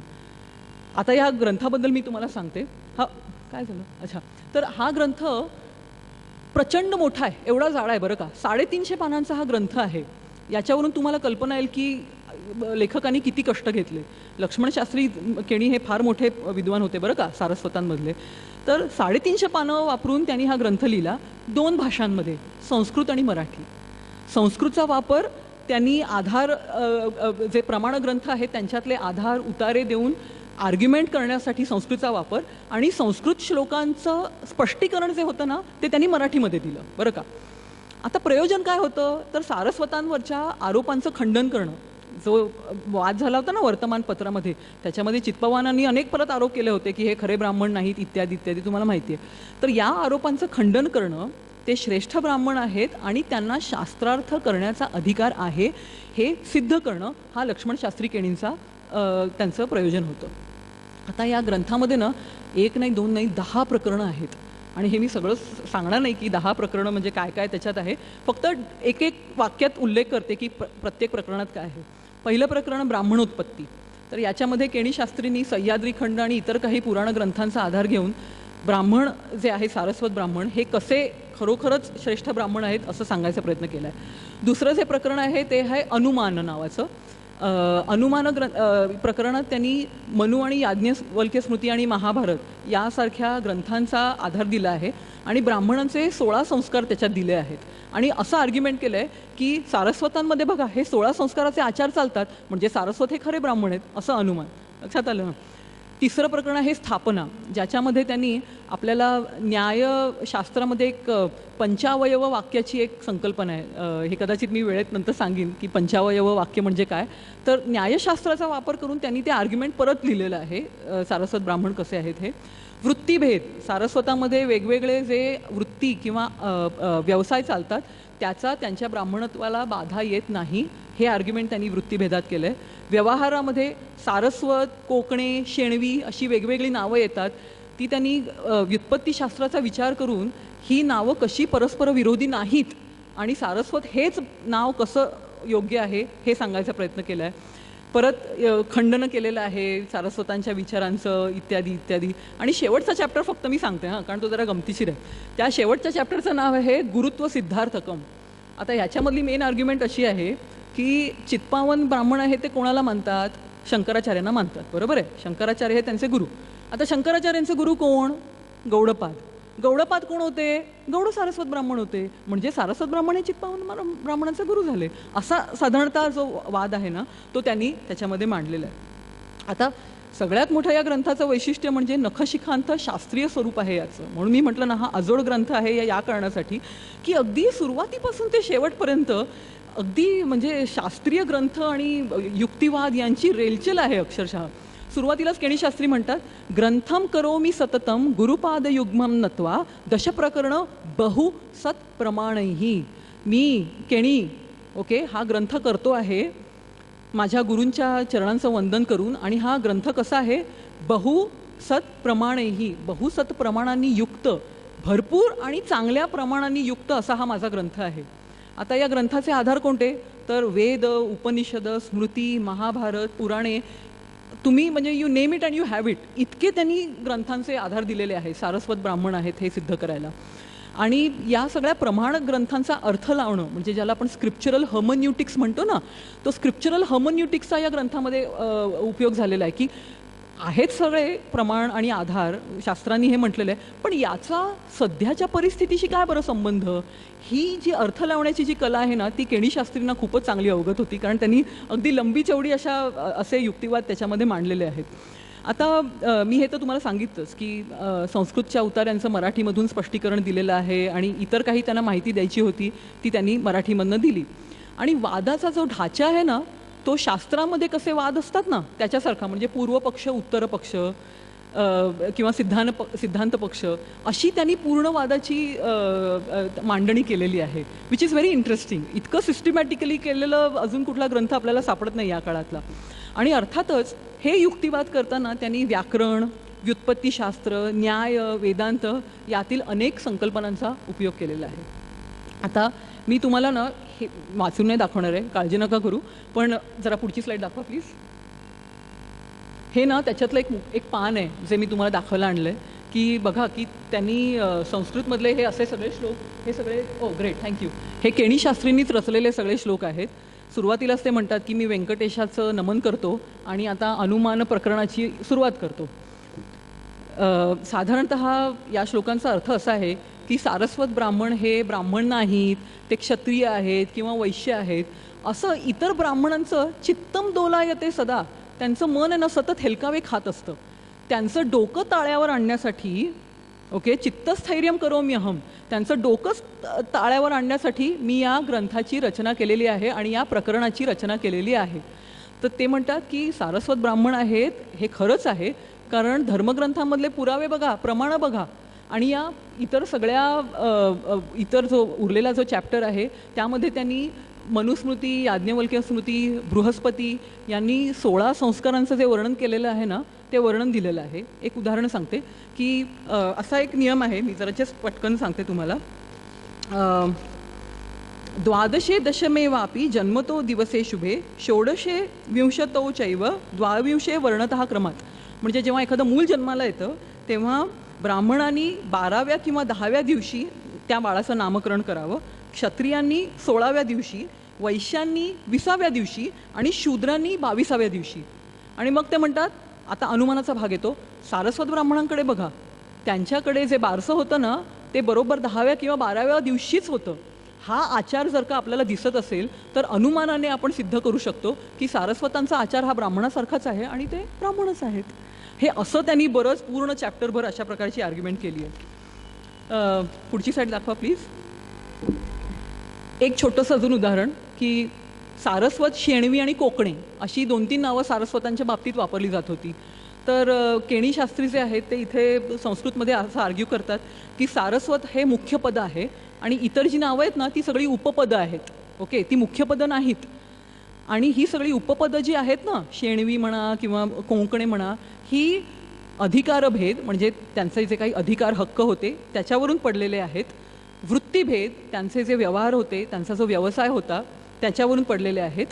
म्हणजे कसं की शेणवी ब्राह्मण हे 96 या शब्दावरनं आलेला शब्द असं ते म्हणतात, शेणवी हा शब्द, कारण 96 गावांचे अधिकार त्यांच्याकडे होते. कोंकणे त्यांना का म्हणतात? कारण ते कोकणातले होते म्हणून. आता ही जी सगळी नावं आहेत ही फक्त उपपदं आहेत. मुख्य पद जे आहे ते सारस्वत ब्राह्मण आणि या मुख्य पदाला या इतर नावामुळे कसलीही बाधा येत नाही. आणि त्याच्याला त्यांनी दृष्टांत काय दिलं माहिती आहे की ब्रह्मसूत्र हे जे टेक्स्ट आहे की नाही त्याला जर का कोणी निर्विशेष सूत्र म्हटलं, म्हणजे निर्विशेष हा जर का शब्द तुम्ही ब्रह्म या शब्दाच्या ऐवजी वापरला तर त्यामुळे ब्रह्म या शब्दाच्या अर्थाला काही बाधा येते का? ब्रह्म म्हणजेच निर्विशेष ना, म्हणजे हे एक प्रकारचं विशेषण किंवा दुसरा शब्द झाला. किंवा व्यास जो आहे, व्यासाला तुम्ही कृष्णद्वैपायनं समजा म्हटलं तर त्यामुळे त्याच्या व्यासत्वाला काही धक्का पोचतो का? बाधा पोचते का? नाही ना. मग तसंच शेणवी आणि कोकणे अशी नावं जरी वापरली तरी त्यामुळे सारस्वतांच्या ब्राह्मणत्वाला कसलाही धक्का पोचत नाही असं त्यांनी आर्ग्यू केलेलं आहे. आता मी शेवटाकडे आले. आता मी तुम्हाला कन्क्लुजन सांगते. तर ही जी सगळी मी तुम्हाला गोष्ट सांगितली त्यातून मला जे काही म्हणायचं आहे त्याचा अर्थ स्पष्ट होतो. थांबा की जरा. बरं राहू दे. नाही हरकत नाही. ते ॲक्च्युली सरप्राईज होतं त्यामुळे राहू दे. तर आता ॲक्च्युली तुम्ही ह्याच्या पुढची स्लाईड दाखवली तर चालेल. मग या स्लाईडकडे आपण परत येऊया बरं का. आता वाचू नका. आता बघा की साधारणतः संस्कृत आणि ब्राह्मणवाद याचा एक जवळचा संबंध आहे असं मी सुरुवातीला म्हटलं होतं. पण आता कसं आहे ना की संस्कृतच्या बाबतीत हे असे विचार नेहमीच येत असतात ज्याला मी संस्कृतबद्दलची महाकथानकं, ग्रँड नॅरेटिव्हज असं म्हणेन. म्हणजे संस्कृतत्व आणि ब्राह्मणत्व यांचा अगदी जवळचा संबंध आहे असं एक आर्ग्युमेंट आहे. आणि आता तुम्ही मागची स्लाईड दाखवू शकता. तर भांडारकरांनी 1877 सालीच एक विल्सन फिलॉलॉजिकल लेक्चर दिलं होतं. त्या लेक्चरमध्ये ते काय म्हणतात ते बघा.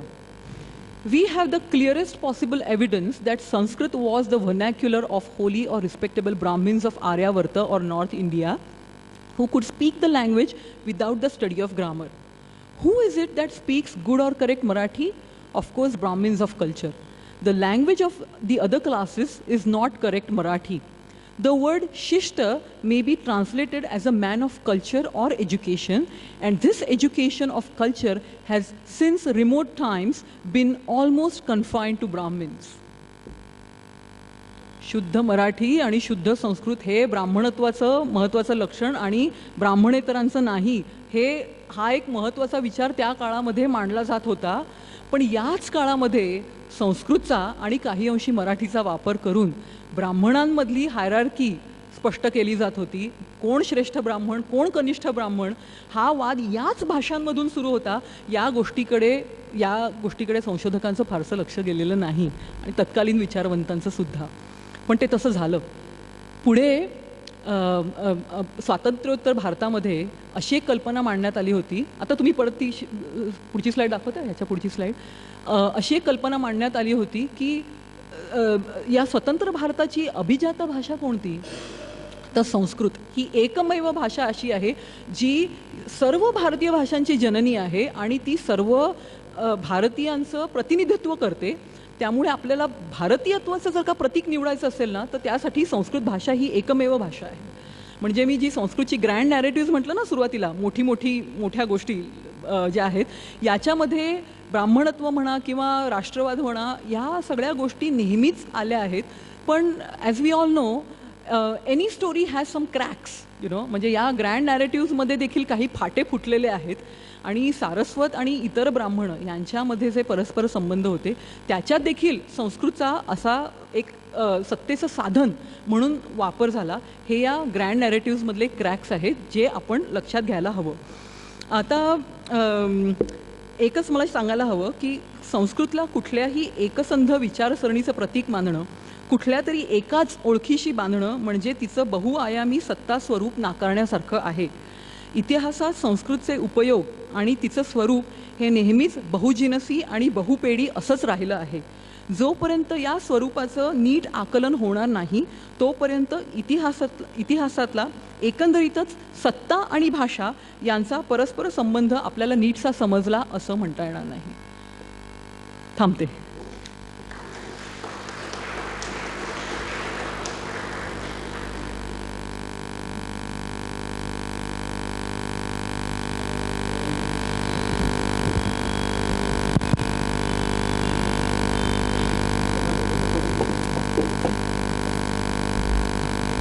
काही प्रश्न किंवा कॉमेंट कोणाची काही असेल तर थोडक्यामध्ये अगदी.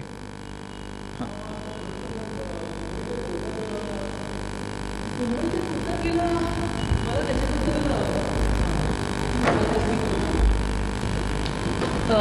कोर्टामध्ये गेला असण्याची खूप शक्यता आहे, पण मला जी बाजू माहिती आहे ती अशी की हा वाद पुढे मराठीमधनं अजून कंटिन्यू राहिला.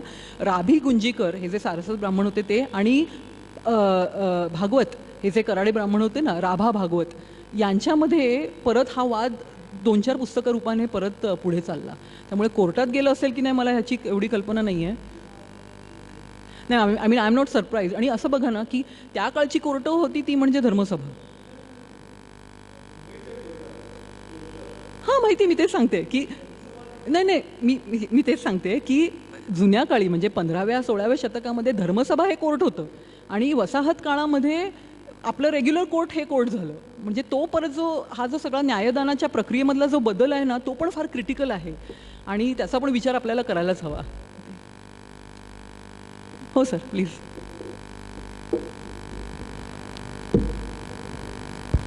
मला 2-3 मुद्दे मांडायचे. सांगा ना. पहिला मुद्दा असा की मावळणकर यांचा तुम्ही जो उल्लेख केला, त्यांना चित्पावून तुम्ही म्हणलात. माझ्या माहितीनुसार मावळणकर आडनाव हे कराड्यांमध्येच असतं. अच्छा अच्छा. त्यामुळे म्हणजे तसा जो उल्लेख असला की ते चित्पावून होते, बरोबर, तर तो तुम्ही उल्लेख दाखवा किंवा ऍब्सोल्युटली मी दाखवीन तुम्हाला. आहे माझ्याकडे तो उल्लेख. कारण जे पुस्तक छापलं गेलं ना, कानविंद यांनी जे पुस्तक छापलं ना त्याच्यामध्येच त्यांनी म्हटलेलं आहे की मालवणकर हे चित्पावून गृहस्थ होते आणि त्यांनी या गोष्टीला आक्षेप घेतला. सो ठीक आहे. दुसरा मुद्दा असा की सारस्वतांमध्ये सुद्धा काही सारस्वत असे आहेत की जे शाकाहारी आहेत आणि जे मत्स्याहार किंवा मांसाहार काहीही करत नाहीत. तर त्यांच्याविषयी यांची ह्या सारस्वतेतर ब्राह्मणांची काय भूमिका होती हा एक प्रश्न आहे. कारण केवळ जर त्या आधारावरतीच त्यांना कमी लेखणं वगैरे हे शक्य आहे, हे माहिती आहे मला की मांसाहारी लोकांना शाकाहारी लोक कमी लेखतात, पण तू जे मग शाकाहारी आहेत त्यांना मग कमी लेखण्याचं काय कारण, असा प्रश्न निर्माण होतो. बरोबर. तिसरा मुद्दा असा आहे की जो साक्षात ह्या आपल्या विषयाशी संबंधित नसेल परंतु अप्रत्यक्षतेने तो फार महत्त्वाचा आहे. तो असा की पुण्यामध्ये एक वेदशास्त्रोत्तेजक सभा नावाची संस्था आहे आणि ती संस्कृत संबंधीच्या वेद आणि शास्त्र यांच्या परीक्षा घेण्याचं काम हे सुमारे 150 वर्ष करते आहे. आणि त्या संस्थेच्या परीक्षा मंडळात मी बरीच वर्ष होतो आणि परंतु साधारणपणे 1980पर्यंत त्या संस्थेच्या परीक्षांना, त्या परीक्षांच्या नियमावलीमध्ये असं स्पष्टपणे म्हटलेलं होतं की केवळ पंचद्राविड ब्राह्मणांनाच या परीक्षांना बसता येईल. हां, त्यामुळे इतरांना संस्कृत त्यांना येवो किंवा न येवो हा प्रश्न नाही आहे, त्यांना परीक्षेला बसायचा अधिकारच नव्हता. आणि साधारणपणे 80च्या सुमाराला त्या सगळ्या नियमांमध्ये परिवर्तन झालं आणि गेली जवळजवळ 30-40 वर्ष आता त्या परीक्षेला कोणीही बसू शकतो. प्रत्यक्षात कुणी बसलेलं नाही किंवा एखाद दुसरा अपवादात्मक बसला असेल, परंतु ती आजही त्या परीक्षा पंचद्राविडांपुरत्याच मर्यादित आहेत, जरी नियमात तसा स्पष्ट उल्लेख नसला तरीसुद्धा. पण तेव्हा मात्र तो स्पष्ट उल्लेख होता. आता दुसरा एक मुद्दा जो मला मांडायचा आहे तो असा की असं म्हणतात की त्याच्याविषयी मला निश्चित नाही. भट्टोजी दीक्षित हे जे महान एक वैयाकरण असे होते ते सारस्वत होते असं म्हणतात, पण दुसऱ्या काही लोकांनी ते देशस्थ होते असंही म्हटलेलं आहे. त्यामुळे त्यांच्या जातीविषयी अजून बरं दीक्षित हे आडनाव फार मोघम आहे, त्यामुळे त्या आडनावावरून काही निर्णय घेणं कठीण आहे. तर त्याविषयी तुम्हाला काही माहिती कळली आहे का की ते नेमके कोण होते वगैरे, असं मला एक प्रश्न विचारायचा आहे. म्हणजे मला त्याच्याविषयी निर्णय देता येत नाही. तर अशा प्रकारच्या ह्या प्रश्नांसंबंधी आपण विचार करावा, अगदी अगदी अशी माझी विनंती आहे. मी उत्तर देऊ का? हो, माझं झालं आता बोलणं. तर सगळ्यात आधी थँक्यू सो मच. तो जो पंचद्राविडांनी परीक्षेला त्यांनीच बसावा हा जो मुद्दा तुम्ही सांगितला त्याच्याबद्दल मला काहीच कल्पना होती, त्यामुळे तुम्ही मला एक खूप छान माहिती सांगितली, त्याबद्दल थँक्स अ लॉट. आता जो दुसरा प्रश्न तुम्ही विचारलात की सारस्वतांमध्ये देखील शाकाहार करणारे होते, त्यांचं काय? खरंच आहे, म्हणजे असू शकतील देखील आणि होतेच, कारण कोंकण आख्यान नावाचा एक मराठी ग्रंथ आहे ज्याचा मी पूर्ण उल्लेख केलाच नाही, कारण त्याच्यावरती स्वतंत्र व्याख्यान होईल इतकं ते सुंदर आहे, मराठीत आहे. हां, तर याच्यामध्ये सारस्वत ब्राह्मणांचा इतिहास, कोंकण आख्यान कोंकण आख्यान तर या ग्रंथामध्ये असं म्हटलं आहे की हो, सारस्वतांमधले काही जे लोक होते ना ते शाकाहारी होते सुद्धा, पण सारस्वतांचा मत्स्याहार हेच नेहमी केंद्रस्थानी येत राहिलं, कारण तो त्या सत्ता संबंधाचा एक भाग होता ना. म्हणजे जर का तुम्हाला आता तसं म्हणायला गेलं तर काय, हे असेच हायरार्की ही अशीच ठरत असते. खरं काय हे जाणून घेण्यात कोणाला इंटरेस्ट नसतो, पण एखाद्या माणसाचं जर का नीचत्व किंवा कम्युनिटीचं नीचत्व दाखवायचं असेल तर we always select, we always appropriate, आणि हे सारस्वत ब्राह्मणांच्या बाबतीत पण तसंच झालं. अजून एक मी गोष्ट त्याच्या बाबतीत सांगेन, ते म्हणजे साधारणतः सारस्वत ब्राह्मण शाकाहारी आहेत हा युक्तिवाद सार्वजनिक चर्चेमध्ये 20व्या शतकाच्या सुरुवातीला मांडला गेला. त्याच्या अगोदर सारस्वत ब्राह्मण शाकाहारी आहेत हे निदान सार्वजनिक चर्चेमध्ये तरी आपल्या समोर येत नाही. आणि त्याला कारण पण असंच झालं, कारण त्या 20व्या शतकाच्या सुरुवातीला ना ब्राह्मणामध्ये आणि सारस्वत ब्राह्मणामध्ये एकीकरण चळवळ चालली होती, आणि आम्ही देखील कसे श्रेष्ठ ब्राह्मण आहोत हे सांगायला अनेक सारस्वतांनी मांसाहार सोडून दिला होता आणि ते शाकाहार करायला लागले होते, ज्याच्याबद्दल शणै गोयंबाब वालवलीकर म्हणून जे आहेत गोव्याचे सारस्वत स्कॉलर, त्यांनी कोकणीमध्ये अनेक लेख लिहिले आणि ते म्हणाले, या ब्राह्मणांना झालंय तरी काय, सारस्वत ब्राह्मणांना आपला जो मत्स्याहार इतका श्रेष्ठ आहे तो सोडून हल्ली हे लोक शाकाहार काय करायला लागलेत. उलट मत्स्याहारामुळे प्रथिनं मिळतात शरीराला आणि त्याच्यामुळे शरीर सुदृढ होतं, आणि हे जे राष्ट्रबांधणीचं काम आहे हे मत्स्याहारामुळे चांगलं होऊ शकतं, तर ते सोडून हे त्या बाकीच्या ब्राह्मणांप्रमाणे शाकाहार काय करत बसलेत. हा वालावलीकरांचा प्रश्न 20व्या शतकाच्या पूर्वार्धात विचारला गेलेला आहे. त्यामुळे ती डेव्हलपमेंट कधी सुरू झाली हा वादाचा विषय असू शकतो. आता भट्टोजी दीक्षित यांच्याबद्दल तुम्ही म्हणता ते खरं आहे की ते सारस्वत ब्राह्मण आहेत असा प्रवाद, पण साधारणतः एकंदरीत रेफरन्सेस बघता ते द्रविड ब्राह्मण, देशस्थ ब्राह्मण होते असं असण्याची शक्यता जास्त आहे, रादर दॅन.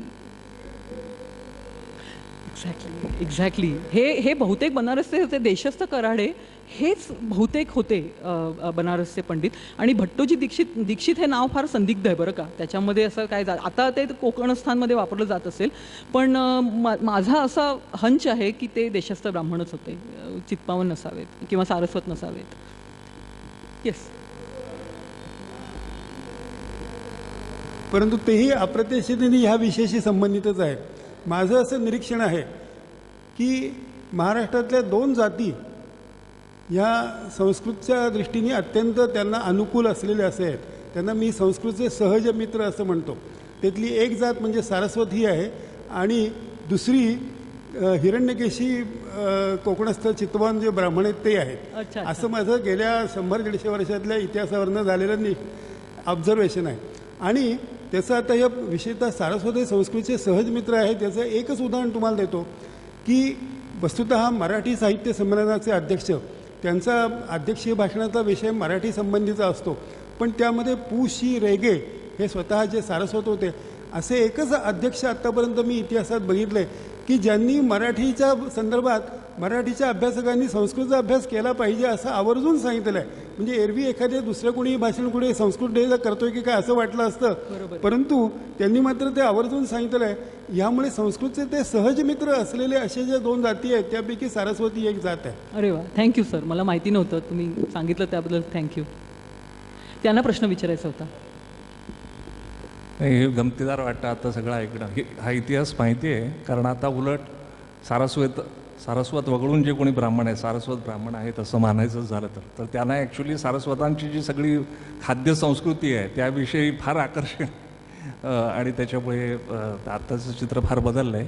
आणि ते काय पुरोगामित्व केवळ त्याच्यात आहे असं नाही, कारण आपण अधोगामित्वही आहे. आता there is a race to be backward, नाही का, आपण मागास आहोत म्हणून लेबल मिळवण्याचं. त्याच्यामुळे आता उलट सारस्वतांनी या चर्चेकडे पाहून हे खरं ब्राह्मण नाहीत वगैरे असं जे काही म्हटलं गेलं होतं त्याची काय कारणमीमांसा केली होती ती वापरून आपल्याला ओबीसी स्टेटस मिळवता येते का वगैरे पाहायला हरकत नाही. पण तो मुद्दा नाही. मला तुम्हाला आय थिंक या विषयावरती मी गप्प राहणं जास्त श्रेयस्कर आहे. मी गमतीने म्हणतो.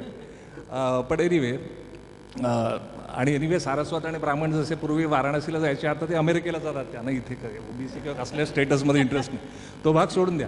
पण मला तुमचा एक जो मुद्दा आहे थिअरेटिकल पॉईंट, ग्रँड नॅरेटिव्स ही ॲक्च्युली ल्योतारने वापरलेली संज्ञा तुम्ही वापरली आणि पोस्ट मॉडर्निझमच्या संदर्भात आणि एसेन्शियली मॉडर्न नॅरेटिव्ज ग्रँड नॅरेटिव्ज आणि पोस्ट मॉडर्निझम क्वेश्चन्स दॅट वगैरे आणि ग्रॉर रेसी असं त्याचा मूळ फ्रेंच शब्द आहे वगैरे. तर आणि त्याच्याऐवजी लिटल स्मॉल नॅरेटिव्ज वगैरे. आता मला लक्षात आलं नाही तुम्ही हे का असं म्हणता की हा जो ब्राह्मणांच्या मधला अंतर्गत असा एक वाद आहे तो पुढे आणल्यामुळे फॉरग्राऊंड केल्यामुळे संस्कृत हे ग्रँड नॅरेटिव्ह का ठरत नाही मला लक्षात आलं नाही. कारण I would say actually it boosts that particular kind of status of Sanskrit as part of a kind of a grand narrative, नाही का, की ह्या समाजामध्ये तुमचं स्थान काय, स्टेटस काय आहे हे ठरवण्याच्या दृष्टीने, किंवा ज्याला ग्रेट ट्रेडिशन लिटल ट्रेडिशन वगैरे असं म्हणतात त्याच्यामधली इथली जी ग्रेट ट्रेडिशन आहे त्याची व्याख्या करण्याच्या दृष्टीने.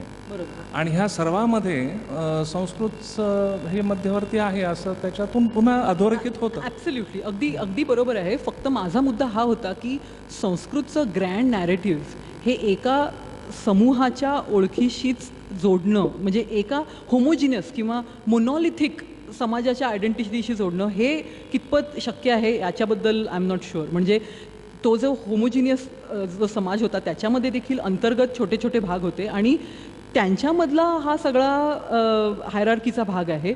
त्यामुळे संस्कृत ही केवळ एकसंध ब्राह्मण समाजाची भाषा न होता काही वेळेला ती या ब्राह्मणांची भाषा होती या गोष्टीप्रमाणे, काही वेळेला या ब्राह्मणांनी तिचं अप्रोप्रिएशन केलं. त्यामुळे मुळातच हा ब्राह्मणांच्या एकजिनिसीपणावरती हा कॉमेंट आहे की ब्राह्मण हा समाज it is not a monolithic society, it's not a monolithic community. त्याच्यामध्ये इतर अनेकही भाग आहेत आणि त्यामुळे संस्कृतचं जे सत्तास्थान आहे ते अगदी बरोबर आहे. फक्त ते सत्तास्थान विखुरलं गेलेलं आहे अनेक कम्युनिटीमध्ये. हू स्पीक्स द लँग्वेज आणि शिष्टकोण ही जी ओळख आहे ना ती केवळ एका समाजाची मक्तेदारी नव्हती, तर वेगवेगळ्या लोकांनी वेगवेगळ्या वेळेला हे अप्रोप्रिएट केलेलं आहे असं माझं आर्ग्युमेंट होतं. You permit me. पण तो आता सोशिओलॉजिस्ट याकडे पाहतात ना, हे वास्तव बऱ्यापैकी माहीत आहे झालं. एका बाजूने वर्ण कॅटेगरीज आहे which is actually an ideology that is superimposed on this extremely diverse and heterogeneous caste kind of configuration. त्याच्यामध्ये ब्राह्मण ही एक वर्ण कॅटेगरी आहे, पण त्याच्या अंतर्गत पुन्हा ज्याला इरावती कर्वे कास्ट क्लस्टर्स म्हणायच्या तशा आहे. बरोबर. सारस्वत हे आपल्याला माहित असेल, हे फ्रँक कॉर्नलनने उदाहरणार्थ जुन्या काळात पुस्तक लिहिलं आहे. हो, मला माहिती आहे. ते त्या यांच्यावर आहे ज्यांना आता काय म्हणतात ते चित्रापूर सारस्वत त्यांच्यावर. बरोबर. तर ते त्यामुळे सारस्वतांच्या मध्ये पुन्हा नॉर्थ कॅनरा गौड सारस्वत ब्राह्मण, चित्रापूर ब्राह्मण, अमुक तमुक हे पुन्हा अनेक आहेत. त्यामुळे हे दिस इज वेल नोन आणि त्याच्यामुळे त्याचं संस्कृतशी काही फारसा संबंध येतो. पण ती मॉडर्न डेव्हलपमेंट आहे सर. ही जी डेव्हलपमेंट आहे ना सारस्वतामधले चित्रापूर, परत अजून एक माझ्या मैत्रिणीशी मी परवा बोलत होते, ती तर स्वतःची जात सांगताना गौड सारस्वत कुडाळ देशकर ब्राह्मण अशी लांबलचक ओळख सांगते. आणि पंचगौड आणि पंचद्रविड ही संकल्पना आता गोव्यामध्ये सारस्वत ब्राह्मणांची कल्पना कल्पना अशी आहे की पंचगौड आणि पंचद्रविड म्हणजे हे सारस्वतांमधल्या उपजाती म्हणजेच पंचगौड आणि पंचद्रविड अशी मला गोव्यातल्या एका अभ्यासकांनी स्वतः सांगितलेलं. म्हणजे ओरल हिस्ट्रीचा भाग कशा झाला आहे संकल्पना. It's a recent history. म्हणजे आता हे जे झालेलं आहे ते ॲब्सल्युटली झालेलं आहे. पण मी संस्कृतचं त्या मॉडर्न स्टॅटसविषयी कॉमेंट करणं माझा हेतू नाही आहे. फक्त इतिहासामध्ये या अशा गोष्टी होत्या आणि त्या इतिहासाच्या कालखंडापर्यंतच मी स्वतःला सीमित ठेवलं आहे. हे जे सारस्वतांमधले जे भेद आहेत ना ते actually it's a modern development असं माझं म्हणणं आहे. पण we can take it up later. आपण नंतर बोलू शकतो. झालं? चला हां विचार ना. खरं म्हणजे उर्मिलाताई माझी बहीण आहे आणि पण कुठेतरी माझं पण श्रेष्ठत्व गाजवायला म्हणून मी म्हटलं हा प्रश्न घरी विचारायच्या ऐवजी इथेच विचारून घेऊया. आणि थोडंसं सांगायचं म्हणजे ती आमची फॅमिलीतली फार लाडकी माझी ताई असल्यामुळे मी इथे ॲज अ ले पर्सन आलो आहे.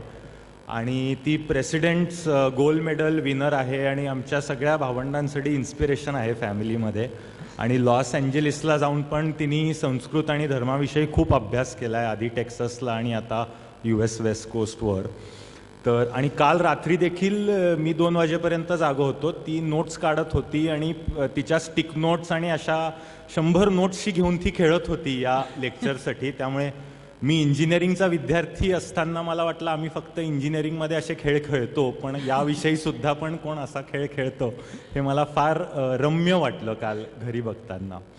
माझा प्रश्न छोटासा आहे की तो जो एक सारस्वत गृहस्थ होता जो त्याचा संन्यास घ्यायचा अधिकार मिळवण्यासाठी वाराणसीपर्यंत गेला, तर मुळात म्हणजे मला एक असं कौतूहल आहे की संन्यास घेणं म्हणजे सगळं त्याग करून सोडून बरोबर तुम्ही जाता. बरोबर. तर ह्यासाठी अधिकार असा काय आणि कशासाठी हा कोणी पण कधी पण नाही का घेऊ शकत, कारण तुम्ही त्यागच करत असतात त्या सगळ्याचा. तर ह्याच्यासाठी काय असं अधिकार म्हणून तो तिकडे घ्यायला गेला असं मला एक प्रश्न पडला. बरोबर. आता कसं आहे ना की संन्यास म्हणजे जरी सगळ्या गोष्टींचा त्याग करणं असलं तरी it's still part of an institution. म्हणजे आपल्याकडे जे 4 आश्रम सांगितले आहेत ना त्याच्यापैकी शेवटचा आश्रम संन्यास आश्रम. आणि त्या संन्याशांमध्ये पण वेगवेगळ्या ऑर्डर्स आहेत ना, दशनामी आहेत, अमुक आहेत, तमुक आहेत. तर त्या ऑर्डरमध्ये जोपर्यंत तुम्ही इनिशिएट होत नाही ना तोपर्यंत तुम्ही संन्यासी मानले जात नाहीत. म्हणजे तो देखील एक इन्स्टिट्यूशनचाच भाग आहे. लक्षात येत आहे. म्हणजे त्यांनी सर्वसंग परित्याग करावा वगैरे वगैरे, पण संन्यासी काहीच करत ना असं नाही आहे. संन्याशांची स्वतःची वेगळी काय काय कामं असतात. ते रिच्युअल्स करत नाहीत, पण काही वेगळी कामं कर्म त्यांना पण सांगण्यात आलेली आहेत. तर तो एक धार्मिकतेचाच भाग आहे, तो इन्स्टिट्यूशनचाच एक भाग आहे. फक्त सगळं सोडून देणं तेवढा भाग नाही आहे तो. आणि कसं होतं की ब्राह्मण हेच संन्यास घेऊ शकतात. त्यामुळे ब्राह्मणत्वाचं प्रमुख लक्षण काय, तर कुठल्या तरी समूहामध्ये जर का संन्यासी असतील, मठ असतील, तर हे नक्कीच खरेखुरे ब्राह्मण आहेत असं लोकांना वाटत असे. आणि हे खरोखरच तसं झालं. खरं तर सारस्वत ब्राह्मण आणि त्यांच्यामधली मोनॅस्टिक ट्रेडिशन हा देखील एक प्रचंड मोठा अभ्यासाचा भाग आहे. कारण साधारणतः 16व्या शतकापासून गोव्यामध्ये अनेक स्मार्त आणि वैष्णव असे मठ तयार झाले होते. आणि या मठ असण्याचा मठ आहेत हा युक्तिवाद केला गेला या सगळ्या आर्ग्युमेंट्समध्ये की तुम्ही म्हणताय आम्ही सारस्वत ब्राह्मण नाही, पण सारस्वतांचं जे ब्राह्मणांचं जे हायेस्ट लक्षण आहे ना संन्यास घेता येणं, हे आमच्यामध्ये जे स्वामी आहेत त्यांचे जे मठ आहेत त्याच्यातून दिसतं. मग तुम्ही असं कसं बरं म्हणता की सारस्वत ब्राह्मण नाही आहेत. So I hope that answers your question. Okay.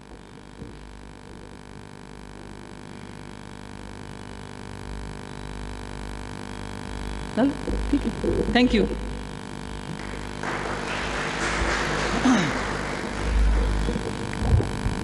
मित्रहो, ज्या विषयांवरती साधारणपणे प्रकटपणे बोललं जात नाही आणि या संस्थेत तर नक्कीच अशा स्वरूपाची व्याख्यानं फार कमी होतात किंवा जवळजवळ होत नाहीतच म्हटलं तरी चालेल, अशा एका विषयावर आज डॉक्टर उर्मिला पाटील यांनी हे व्याख्यान दिलं. योगायोग असा की सर भांडारकर हे म्हणजे आता नाव सांगायचंच आणि आपण तेच व्याख्यान ऐकत आलो आहोत, तर ते सारस्वत आणि या संस्थेचे संस्थापक असलेले त्यांचे जवळजवळ सर्व विद्यार्थी हे ह्यांना त्या स्वरूपाचे ब्राह्मण अशी खरं म्हणजे या संस्थेची स्वतःची परंपरा आहे. आणि लोकमान्य टिळकांचे सुद्धा भांडारकर हे शिक्षक होते, त्यांचे सामाजिक प्रश्नांवर वाद होते, या सगळ्या गोष्टी आहेत. परंतु टिळकांच्या आठवणी आणि आख्यायिकांमध्ये एक आठवण अत्यंत चांगली दिलेली आहे की जेव्हा टिळक मंडालेहून सुटून पुण्यामध्ये आले आणि त्यांना असं समजलं की भांडारकर हे संगमावरती फिरायला जात असतात, तेव्हा भांडारकर हे 80 वर्षाचे होते जवळजवळ आणि टिळकही साधारण 62 वर्षाचे होते. तर तेव्हा टिळक त्यांच्या मागोमाग एकदा गेले आणि भांडारकर एका बाकावर बसले, तेव्हा टिळक त्यांच्या पायाशी बसले. तर भांडारकरांनी असं म्हणाले ते की अरे तू उठ इकडे वर बस. तर ते म्हणले नाही, मी तसं बसणार नाही, कारण विद्येची काहीच सेवा माझ्या हातून झालेली नाही जेवढी तुमची झाली आहे तेवढी. तेव्हा भांडारकर त्यांना असं म्हणाले की ज्या उलाढालींमध्ये तू पडलास त्यात मी पडलो असतो तर केव्हाच संपलो असतो, मग विद्येचा प्रश्नच आला नसता.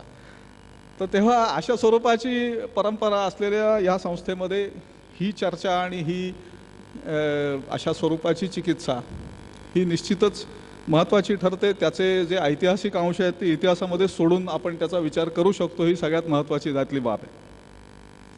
तेव्हा हे अत्यंत उत्तम व्याख्यान त्यांनी दिलं. तेव्हा संस्थेच्या वतीने आणि माझ्या व्यक्तिगत वतीने सुद्धा मी त्यांचे अतिशय मनःपूर्वक आभार मानतो. या कार्यक्रमाला वृत्तपत्रांनीही चांगली प्रसिद्धी दिली. त्या कार्यक्रमाचा प्रसारण हे थेट वेबिनारच्या स्वरूपातही होऊ शकलं आणि तेही काही लोकांनी बघितलं. ते ज्यांच्यामुळे शक्य झालं ते ठाण्याच्या विद्याप्रसारक मंडळाचे आणि प्राच्यविद्या अभ्यास संस्थेचेही अर्थात सर्वेसर्वा डॉक्टर विजय बेडेकर यांचेही आभार मी मानतो. 2 कार्यक्रमांची सूचना ही द्यायची आहे. त्याच्यापैकी एक कार्यक्रम आहे तो गुरुवार 30 ऑगस्ट या दिवशी संध्याकाळी 6 वाजता आणि तो आपली जे जुनं छापखान्याची इमारत होती तिथे आता एक अत्यंत अद्ययावत अशा स्वरूपाचं सभागृह तयार झालेलं आहे. त्याचं वर्णन मी करणार नाही, ते आपण प्रत्यक्ष पहा. 30 तारखेला संध्याकाळी 6 वाजता मधुकर रामराव यार्दी MR यार्दी यांच्या स्मृतिप्रित्यर्थ जी व्याख्यानमाला संस्थेकडून चालवली जाते त्यातलं 3रं व्याख्यान देवराया परंपरा आणि नवनिर्मिती हा त्या व्याख्यानाचा विषय आहे आणि वक्ते डॉक्टर माधव गाडगीळ हे आहेत. या कार्यक्रमाला आपण अवश्य उपस्थित राहू अशी एक विनंती आहे. आणि तसाच दुसरा कार्यक्रम येत्या रविवारी म्हणजे 2 सप्टेंबरला